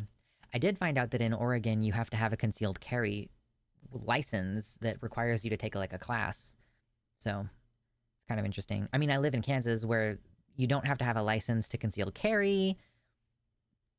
The only real restriction we have here is that when you're 18, you can buy a rifle, but you can't buy a handgun until you're 21. The people who own banned guns are grandfathered in, so all the crazy conservatives still have their AR-15, so it screws over lefties who are just getting into gun culture. Sure, yeah. I feel like there are better guns than AR-15. Like, again, it's just a really common gun. That's the only reason why it has been used in as many mass shootings as it has. It's just like a really common gun. If your 20-year-old kid goes rooting through your guns to find something to use for a mass shooting, like most of these gun owners have one. So in Washington state, we don't require a class. You literally just go to the police station, pay $50, and there's your concealed carry permit. Yeah. That's interesting. And the cops now have your fingerprints. True. Yeah, I don't know if you have to go to the police station to do it in Oregon or not. You also, in Oregon, have to have a permit to buy a gun. So you get a permit, and then for 5 years, you're allowed to buy guns. Interesting. Most of these people already have illegal guns, so I'm not sure how much a ban would accomplish. Yeah. Like, the problem isn't necessarily, like, a 20-year-old going out and buying an AR-15 and shooting a bunch of people. It's them rooting through their dad's gun closet.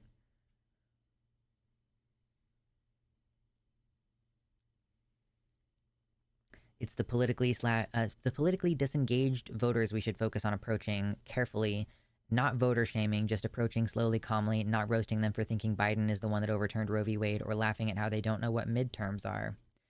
Yeah, that's the thing too, is like a lot of people are just really uninformed, you know?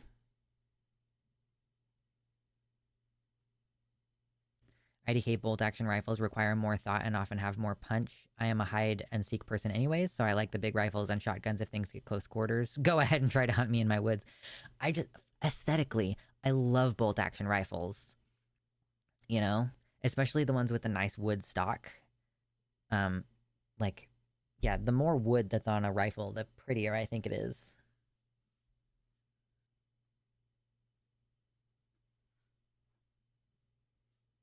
I'm kind of pro-shaming people who think Biden is responsible for overturning Roe v. Wade. It's the kind of thing that you could only think if you've been completely out of the loop for the last 7 to 10 years. You know?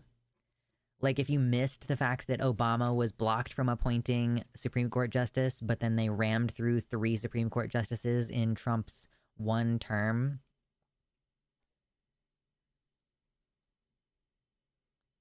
Many people in America believe the right to bear arms is literally their human rights that they are entitled to by God.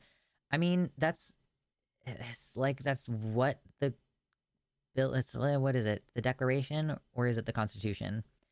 Like, our founding documents say that the rights that are enumerated in our governance system are given to them by their creator, which means God. So yes, it is kind of like that here.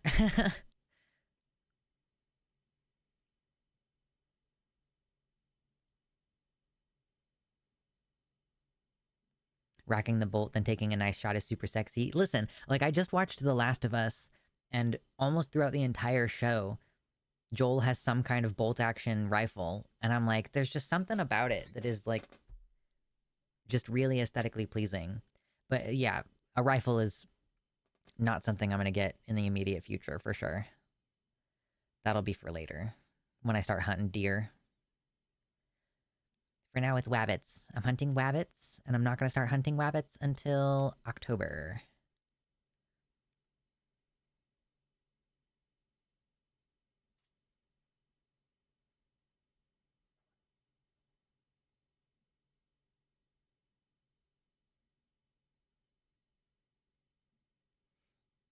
A quote, well-regulated militia should have never been interpreted as everybody. Yeah, I don't disagree necessarily that is... It says, for the purposes of a well-regulated militia, the people have a right to bear arms. It's like, But any Tom, Dick, or Harry shouldn't have one because they're not part of a well-regulated militia.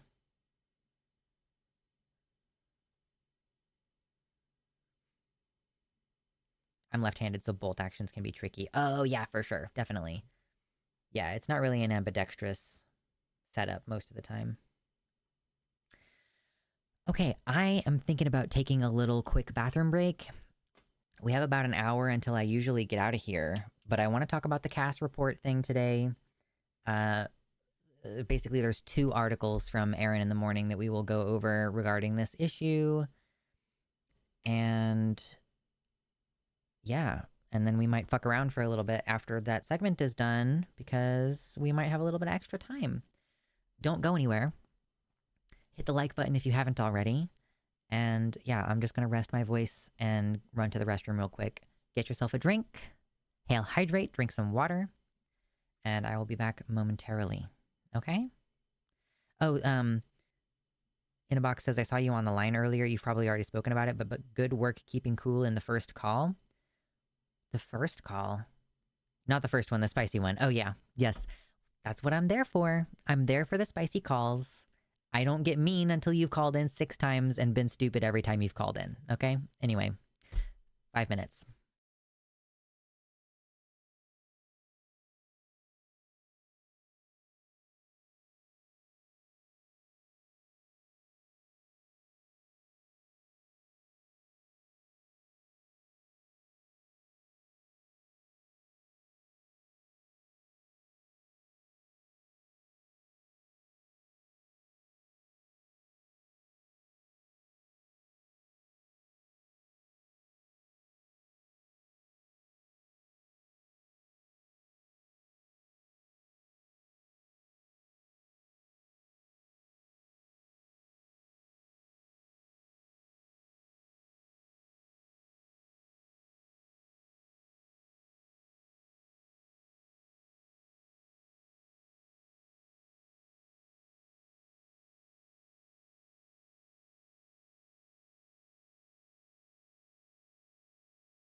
Hello. I'm back. Jump scare. Okay.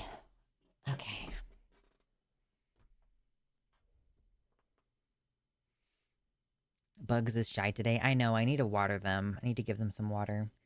What am I going to point that camera at if I get rid of that terrarium? Because I'm probably going to get rid of that terrarium. Like, I might sell it for 20 bucks or something. What am I was thinking about maybe putting it behind my desk and pointing it directly at my fishing pole and bow and arrows.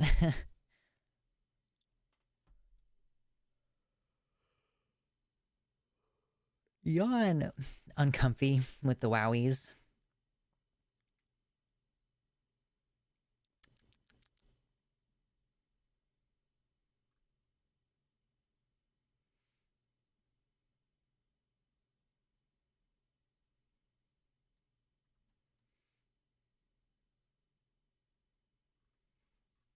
But yes, I love the spicy calls on the Transatlantic Call-In show.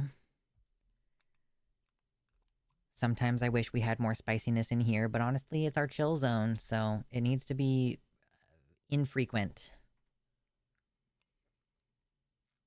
I tried to get a Wowie wave, but alas, it's happened a few times, but it's definitely more of a Vosh chat thing, and we don't have a ton of overlap with Vosh chat. Not a ton, anyway. A little bit, but not a lot.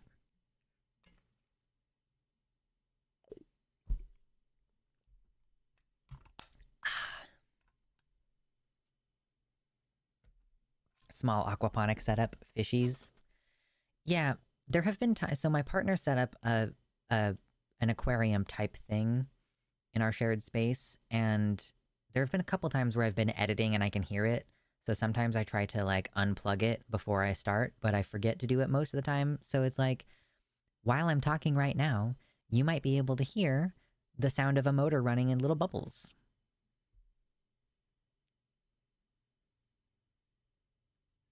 A little cayenne, a little jalapeno, smoke it up and get a bit of chipotle. Yeah.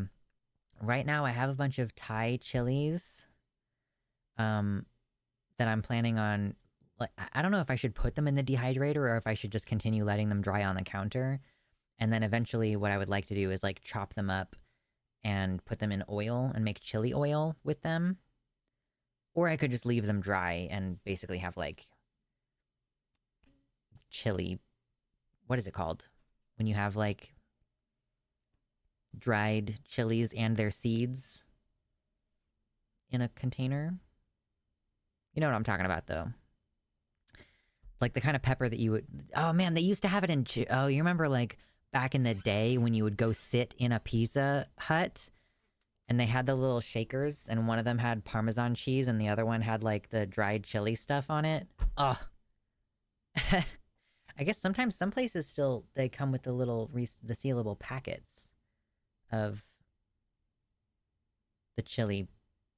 It's not chili powder. Chili flakes. Yes, that's the word I was looking for. Thank you. I like the vibes of your streams. Thank you, me too. Yes. Red pepper flakes, yes. So I have some Thai ornamental chilies that I was thinking of basically doing red pepper flakes or using the chili to put it in oil and like fry up the oil a bit, you know? And then I do have some habanero peppers that I'm not really sure what to do with. I stumbled upon some chocolate. I think we decided that they were Trinidad Scorpions, the chocolate variety, because my partner likes to try and sample spicy things. I wonder if you would have qualified as a detransitioner under the caller's criteria. I wonder, yeah. It's interesting. I mean, like, I don't regret, though. Like, I did start to dislike some of the things that were happening when I was on T, because, like, I don't like fat redistribution. Turns out I like having a dump truck ass. Fansly. But, yeah, it is curious. I think most people assume that I'm trans feminine, which I don't care. That's fine.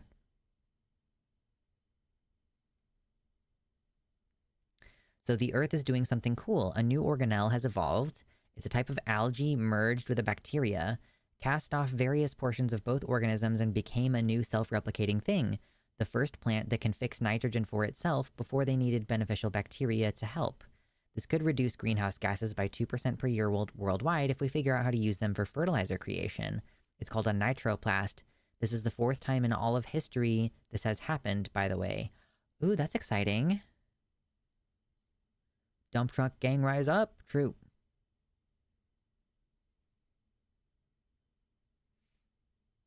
Crushed red pepper, yes. It's delicious. Yeah, I'm gonna have to look that up. Nitroplasts? Because if I could just casually get a hold of some of that and incorporate it into my garden... Nitroplast organelle. A nitrogen-fixing organelle. That's cool. Although, of course, nitrogen is not the only variable in the soil, but it is one of the major ones. I don't assume people's gender. I just call everyone cis or girl as a way to fight against all the bros and mans that get passed off as gender neutral. High five. It took about 25 years to prove the nitroplast existed after we found some pieces of them in 1999. Ooh.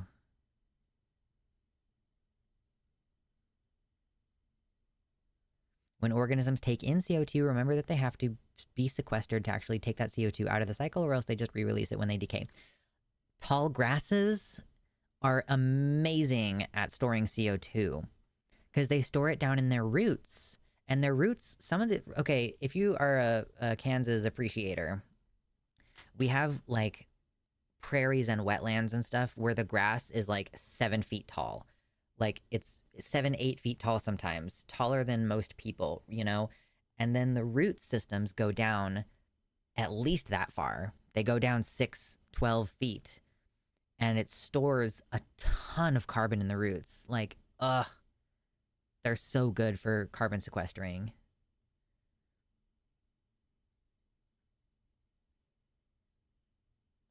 I have been unplugged from the Matrix, i.e. plasma machine. Yeah, there you go. Excuse me. Oh, are you saying that these nitroplasts could lead to a whole new clade of plants over the next several million years? Yeah, true.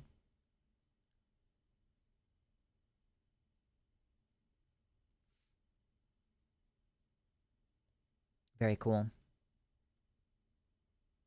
Yeah, I'm going to read more about those later. I opened up a link so that I can check it out. Okay, we were going to talk about Cass.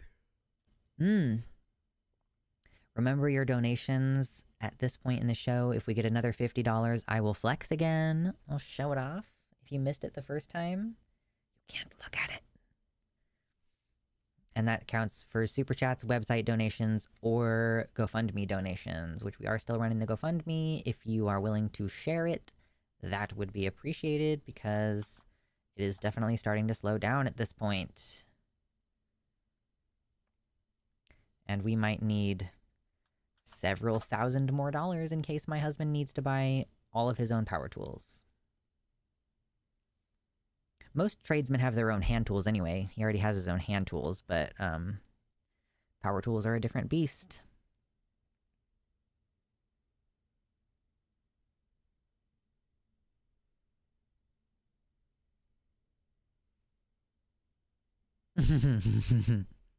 Venusian says, I'm a Brit, so I can tell you. The C in Cass is silent. That's funny. Ooh, and don't forget, you can get a tee, or you can get a, what is this called? You can get a tank top.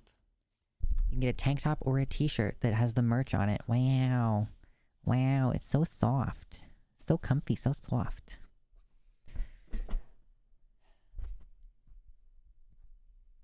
It's pretty great you got it to where it's out as fast as you did. Yeah, no, I was definitely not expecting it. It's definitely good. And I'm going to try to be smart with my money over the next few months. I've started shopping at Walmart instead of the store that I want to shop at. Like, even between Target and Walmart, Walmart is less expensive, so I've swallowed my pride. I can choke on the rind, but the lack thereof would leave me empty inside. I would swallow my doubt, turn it inside out, find nothing but faith in nothing. Anyway, I used to not shop at Walmart because I was all like, whatever, my ethics and values. But it's like, look, I'm going to save hundreds of dollars between now and when I move out. So guess what? Any orange hoodies? No, I don't think we have any orange ones. I don't think orange is even an option. If you need some tools, you could check out Twitter.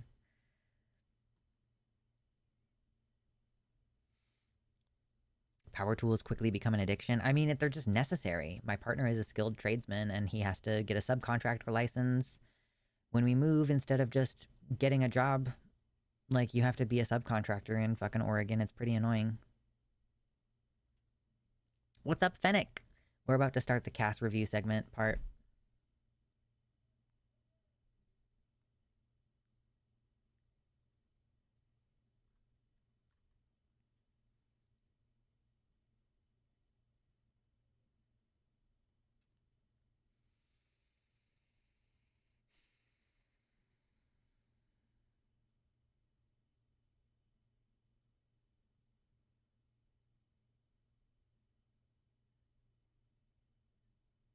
I know Eve Six more as that funny Twitter account than as a band. Yeah, true.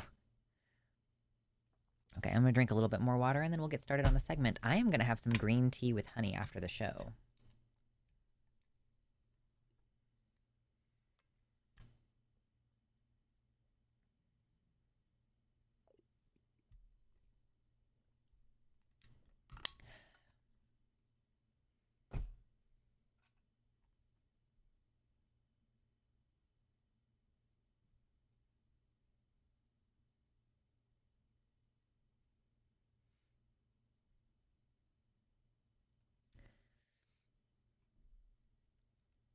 A lot of the time, I think people say that trans women have it worse rhetorically than trans men.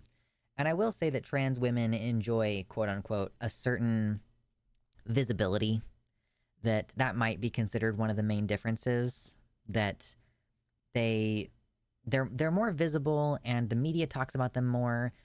There's all this insinuation about them being predators or whatever. I will say, though, that trans men are not completely invisible within the context of the transphobia. In fact, there are some prominent ways in which trans men are targeted that I feel are often ignored. Like,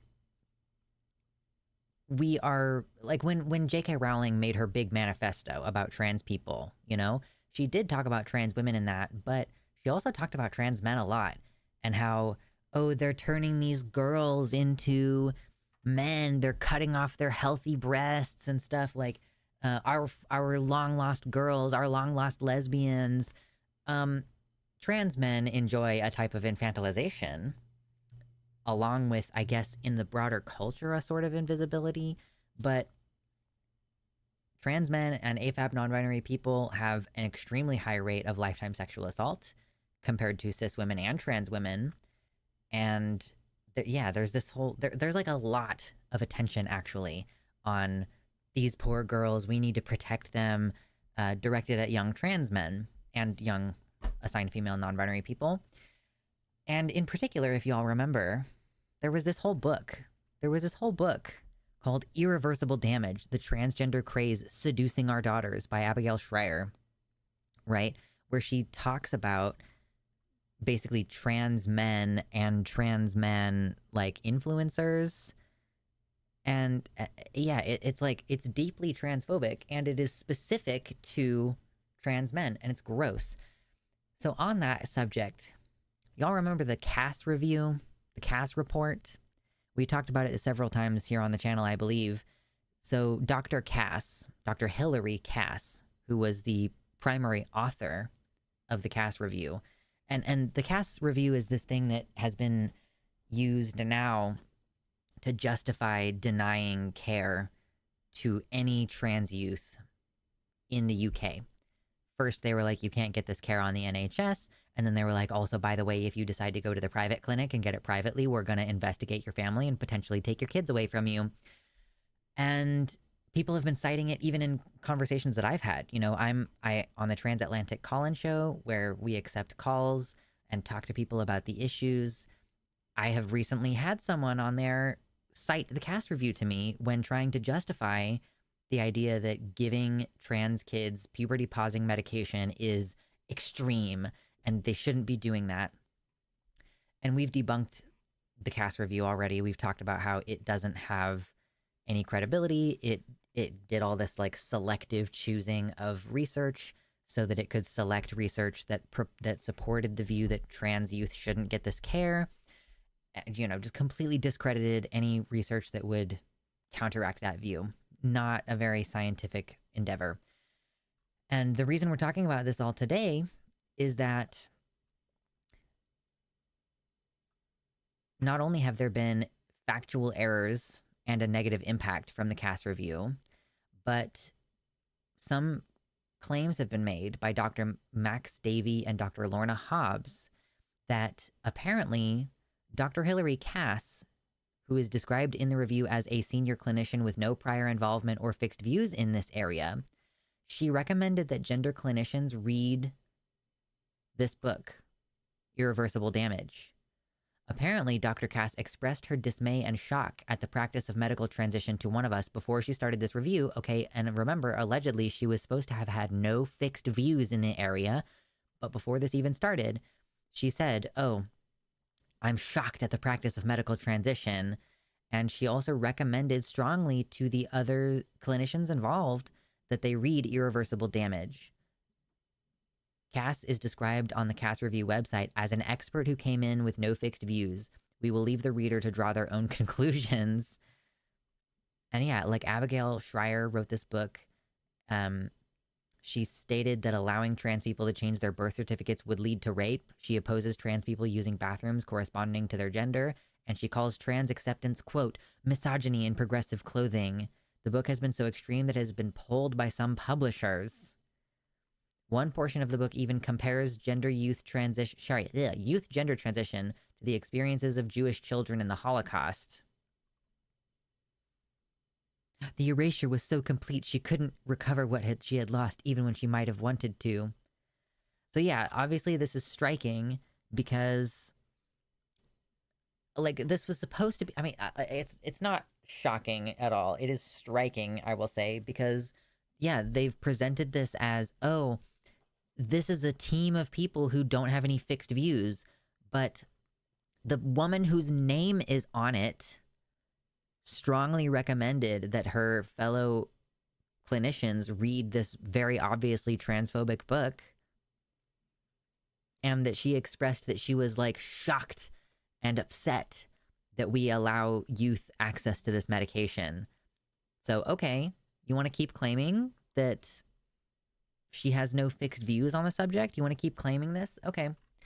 There is one spot of good news on this subject, because the British Medical Association has called the Cass Review unsubstantiated and passes a resolution against its implementation. The British Medical Association is the professional organization which represents doctors in the UK, and it has called for a public critique of the review and to bar its implementation.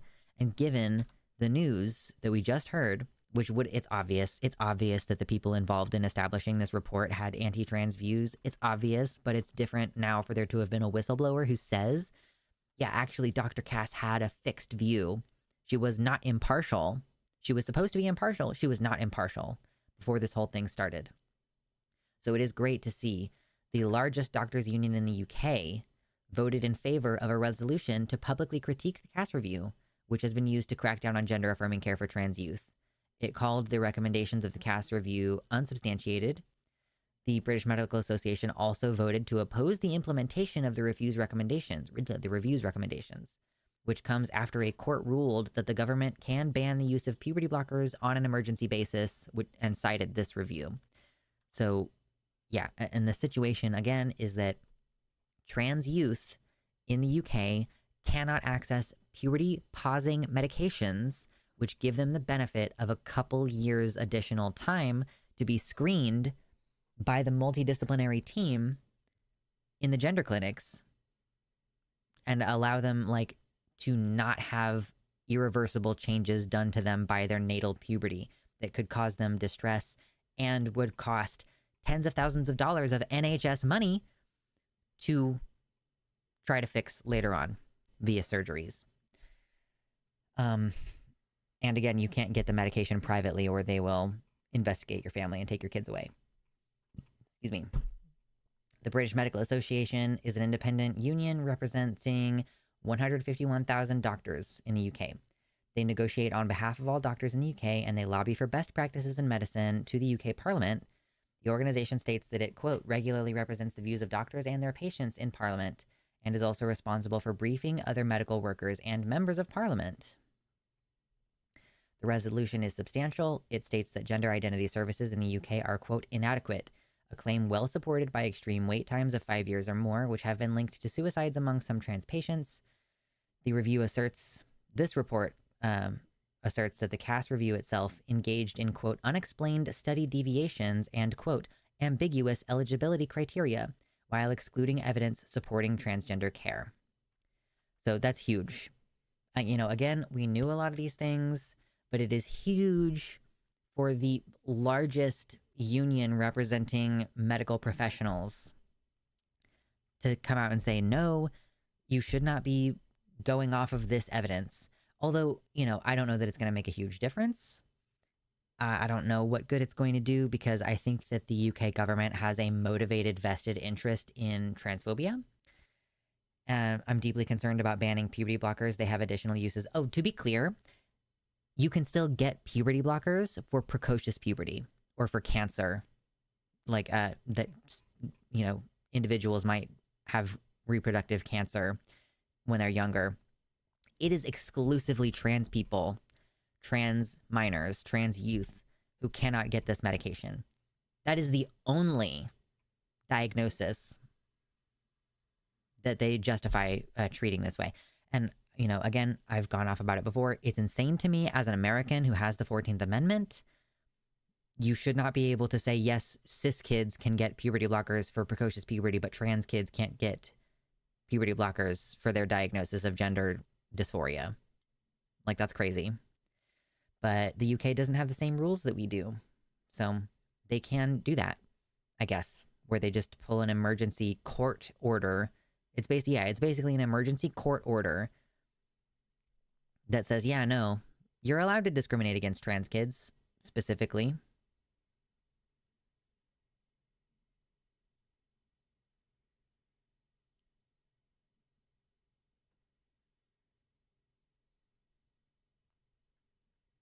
Yeah, I'm always telling my fellow doctors to read a medical book written by just some lady. And I'm some lady telling you about how trans care is bad. And citing trans YouTubers as my justification for that. Jesus, I haven't read Irreversible Damage. I decided not to do that when it first came out, but sometimes I wonder, like, maybe I should, It would be so late now, though. It's been years. It would not be timely content if I were to review Irreversible Damage at this point.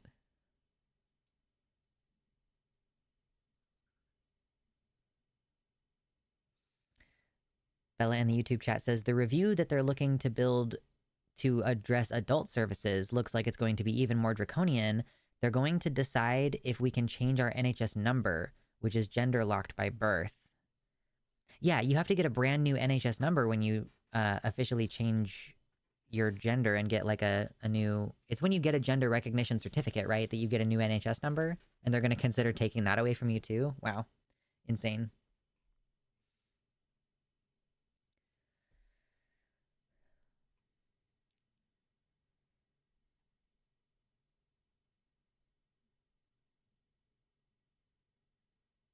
You could read it and do a book review even though it's old. Yeah. Would it be worth it though? Maybe I could do like I could give it a title that's like a retrospective on Irreversible Damage. We could read it and laugh. I don't know. It could be fun. I'll put it on my list of things that I might do. Let's see. Irreversible Damage. Let me know in the comments if you want to see me do that. Currently, we can change the NHS number by request.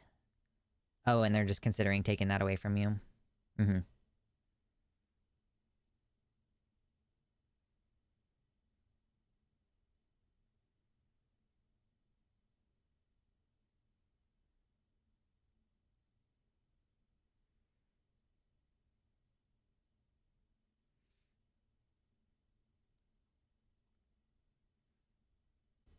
It's just really nice to have confirmation that Dr. Cass, for as much as she claims to have been impartial, for as much as she claims to have not had a fixed view, we've known already that she affiliated with explicitly anti-trans people. But now we know, in private, she is explicitly anti-trans.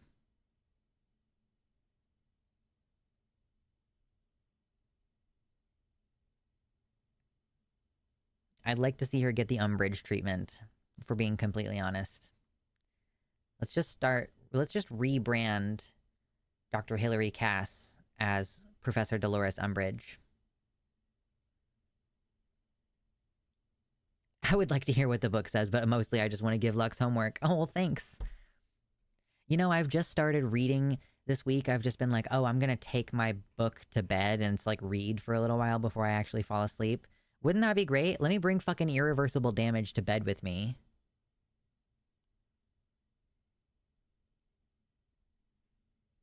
That is what I meant, Gayfesh. That's the part that I meant.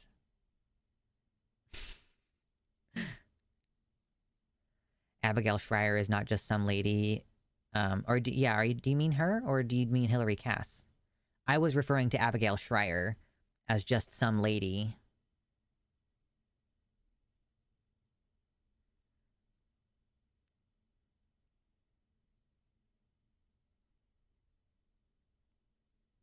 Because I know Dr. Hillary Cass is like an actual doctor, but I thought that Abigail Schreier was just some lady.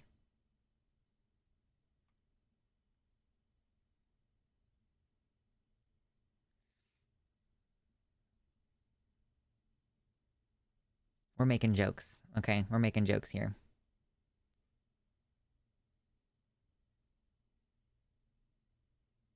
Both TBH? Is Abigail Schreier also like someone with notoriety in autism research? Working off the myth that all transgenderism is caused by autism? Love that.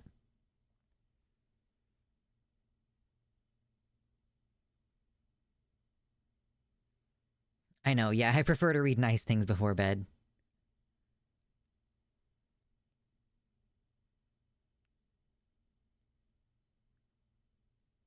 Oh, I don't know anything about Abigail. Okay, you mean Dr. Hillary Cass. Okay, gotcha. Gotcha. Okay. I don't think I have a lot else to add on that. We can probably leave it there, huh?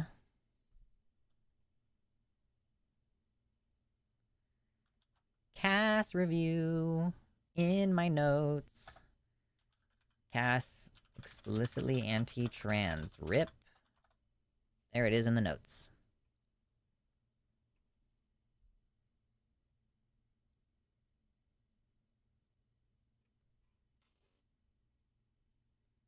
Yeah, exactly, Nuvenal. I have no prior opinion on the Jewish question, you guys. I just tell all my friends to read the Protocols of the Elders of Zion. It's just interesting.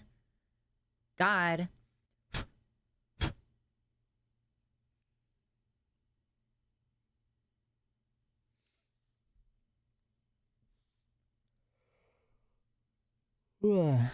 This topic is triggering. I need to hit the gym now.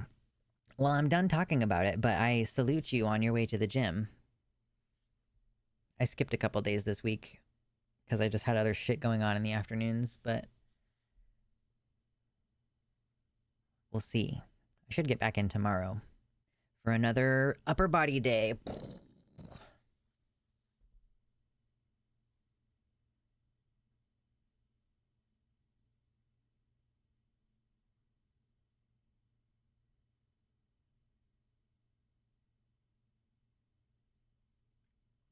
I think if there is any connection... Oh, I can't hit the gym now. It's closed. Fuck Sundays. Oh my god.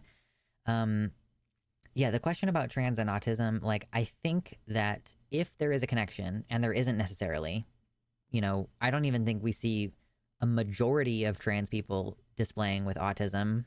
I don't, like, it's a higher than most of the general population, but it could also be selection bias because trans people are in therapy more than cis people as a group. Like, you know, we don't require cis people to go to therapy for 6 months before letting them have surgery. So it could just be that trans people are in front of a therapist more, and so we're getting diagnosed with autism more often. But if there is a connection between being trans and being autistic, I think it's just that we don't give a shit about rules that don't make any sense. So, you know, it may be that dysphoria as a phenomenon is more common, but that non-autistic people just kind of deal with it because they're pussy bitches or something, as opposed to, you know, autistic people who we do not follow rules that aren't justified. We might just be more willing to be like, fuck it, I'm going to transition because fuck your stupid rules. Like, that's my personal opinion. But there is almost certainly a selection bias because, again, of the aforementioned, like, the majority of cis people don't go to therapy, and they're not required to go to therapy in order to access care. There's a lot of little hairs all over my pop filter. Cass is also an old lady who thinks she's gonna grandma the UK and just nanny away the trans. Yeah. Once you get a homestead, you won't have to worry about the gym. I'm about to get my upper body workout by carrying a bunch of lumber.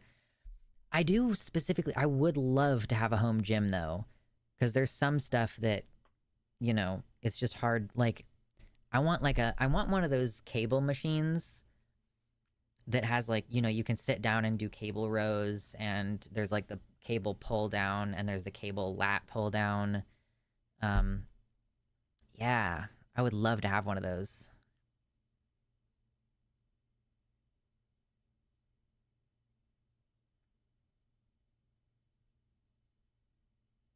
I know, it's always cat hair. It's cat hair.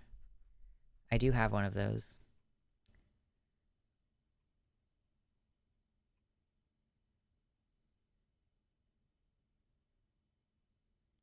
I want my own punching bag. Yes, that would be fun.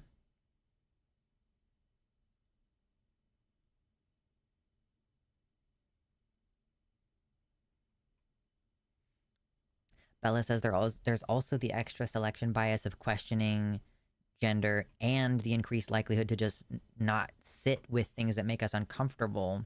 Like, we're more likely to do something about discomfort with gender as autistics. Yeah, because there's so many things that we're uncomfortable with, we want to reduce the number of things that we're dealing with at a given time so that we can actually fucking focus and work and do anything.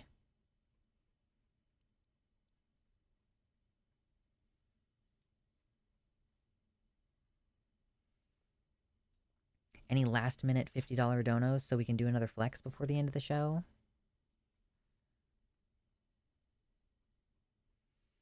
I think it's about 24% of trans people who are autistic. Right, that definitely is not showing that, like, we are only trans because we're autistic. Like, as a group, for sure. It's higher than the numbers that we see for the general population, but yeah, it doesn't mean that there's, like, a connection, per se.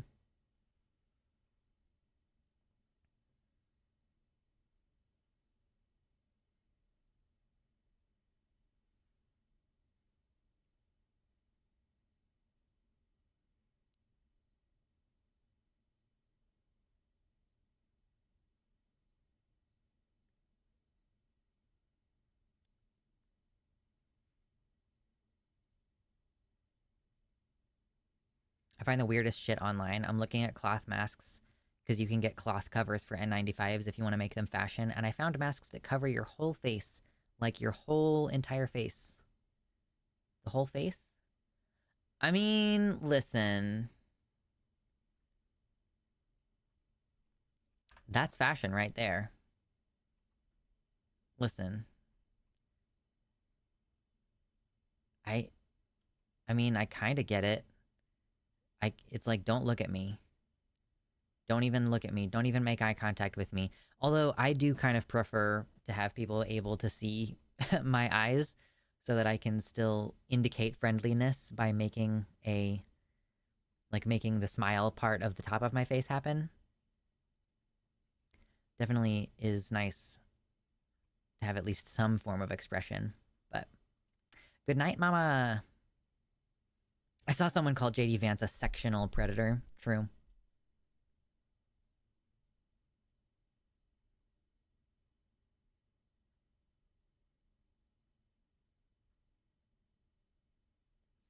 Yep, gonna be ready to log off here momentarily. My lips just will not stop peeling. It's insane.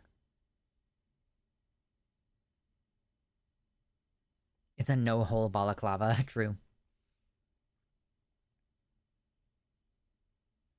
I prefer being able to see, period. Well, these kind of masks, like, they're made usually of a linen-ish material, I think, that you can see. Like, if you were to hold it up away from your face, you wouldn't be able to see through it necessarily, but when you put it right up, it's like looking through a screen door, you know? I called him a sofa con.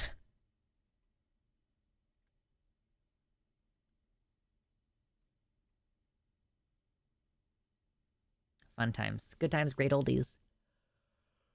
Yawn. Oh my gosh. Oh, sleepy boy. Sleepy baby. I've been having fucking insane dreams lately. Anybody else? Like, they're not like nightmarish per se. There's definitely still like a stress component to a lot of them. Like last night, I had 2 separate dreams that involved being like a teenager in high school. I'm having a ton of dreams like that recently. The other night, I had a dream where I was on like a cruise ship or something. It wasn't me though, it was someone else. Like I wasn't Luxander, you know?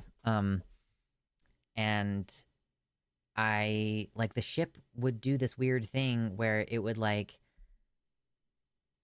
pull itself down into the water a bit and then it would rise up and it would create like this wave. And it was supposed to be like one of the appeals of the cruise ship was like, hey, you can be out in the water and we'll create this big wave. And I was thinking in the dream, like, oh, wouldn't that be really dangerous? Because then you could potentially be flung far away from the ship and it would be hard to swim back. And then the ship had some kind of automated system that like let out a poison gas and like killed everyone except for the people who had been flung away from the ship in the wave. It was weird. It was quite strange. Last night I had a dream where I got a new black cat. Nice. That's good. I look forward to getting a new cat sometime in the next 5 years. It'll be good. Stress dreams are wild. I had one so weird I was texting my partner about it at the crack of dawn. I did have a dream last night where I was going on a country drive, which is always nice. I love doing that. I've gotten to do a couple of them this year. We have like some friends who live like a couple hours away, so we go for drives out to see them, and we've gone out there a few times this year. We might go a couple more times yet before we live 30 hours away. 30 hours away. Luxander, can you make a Velcro version of your patch so you can put it on a plate carrier? No. I mean, I don't have the ability to do that. But you could just take Velcro and attach it to the back of the patch and then stick it on. Like, you can just buy Velcro and the back of the patch has glue on it. But I don't have the option to make it Velcro on the website.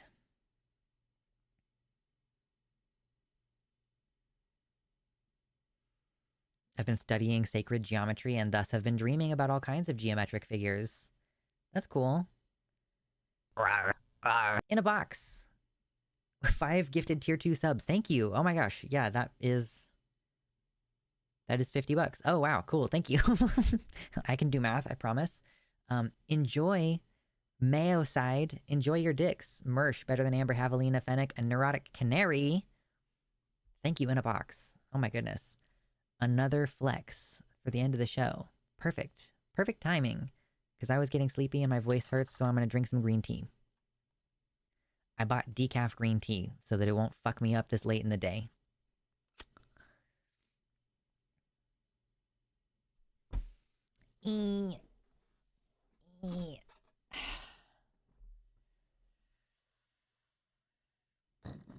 Dodged AF. Yeah, Nuvenal. Oops.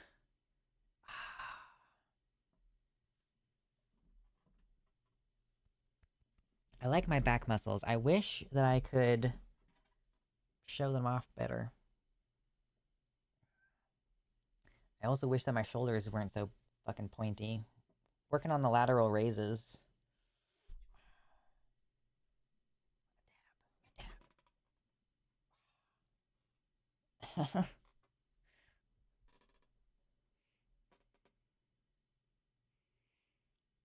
Fuck the Arkansas/Tennessee back roads. I feel vibes of death in the air passing through here. Yeah. Mayocidal maniac.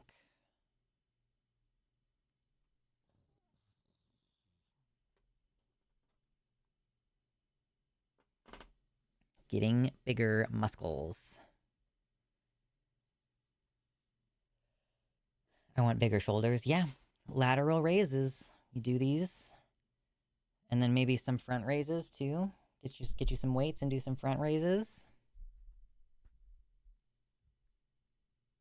God, I have to stop chewing on my lips, even though they have loose skin. Dermatophagia.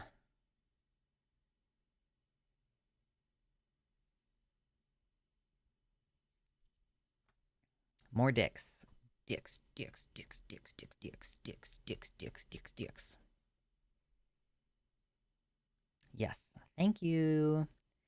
Appreciate y'all. It's been a good stream. We've had a good day.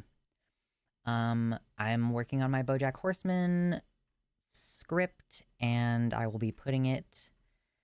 I think I might put some segments of it on Patreon to, you know, if people want to comment on it or people want to kind of see a little preview of what the video is going to be about. That seems like it's going to be fun.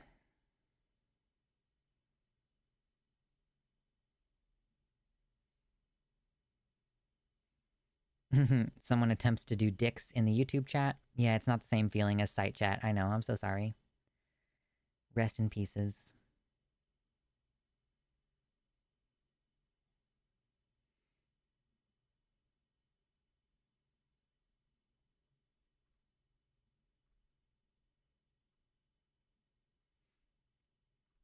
No, your question did not come off as rude, my dear. Jackbo Manhorse, true. In 6 months, I will have a standing desk, and I will be able to show off my incredible back muscles. And maybe I'll even have, like, less percentage body fat, so I'll want to take off my shirt. Maybe. It's gonna be a busy couple of months here. Okay. Yes, rest in penises. Exactly. All right, y'all. We're hitting that time of day where we leave the stream, where I go do other things and get ready to cook dinner and all that shit. Standing desk for the win. Yep, yep, yep. So, my dear sweet loves, my plan is to see you all on Wednesday, and we will probably go ahead and cover the ProPublica video that I did not go over today. And that's the plan. All right. Wait, dick is censored, but not dicks. I think dicks is censored if you type it in lowercase letters. But yes, appreciate you all for hanging out. Thank you for donating. Thank you for liking and hanging out and chatting. That makes the show go much smoother. So I appreciate you, and I will see you on Wednesday. It's Wednesday, my dudes. Have a good week.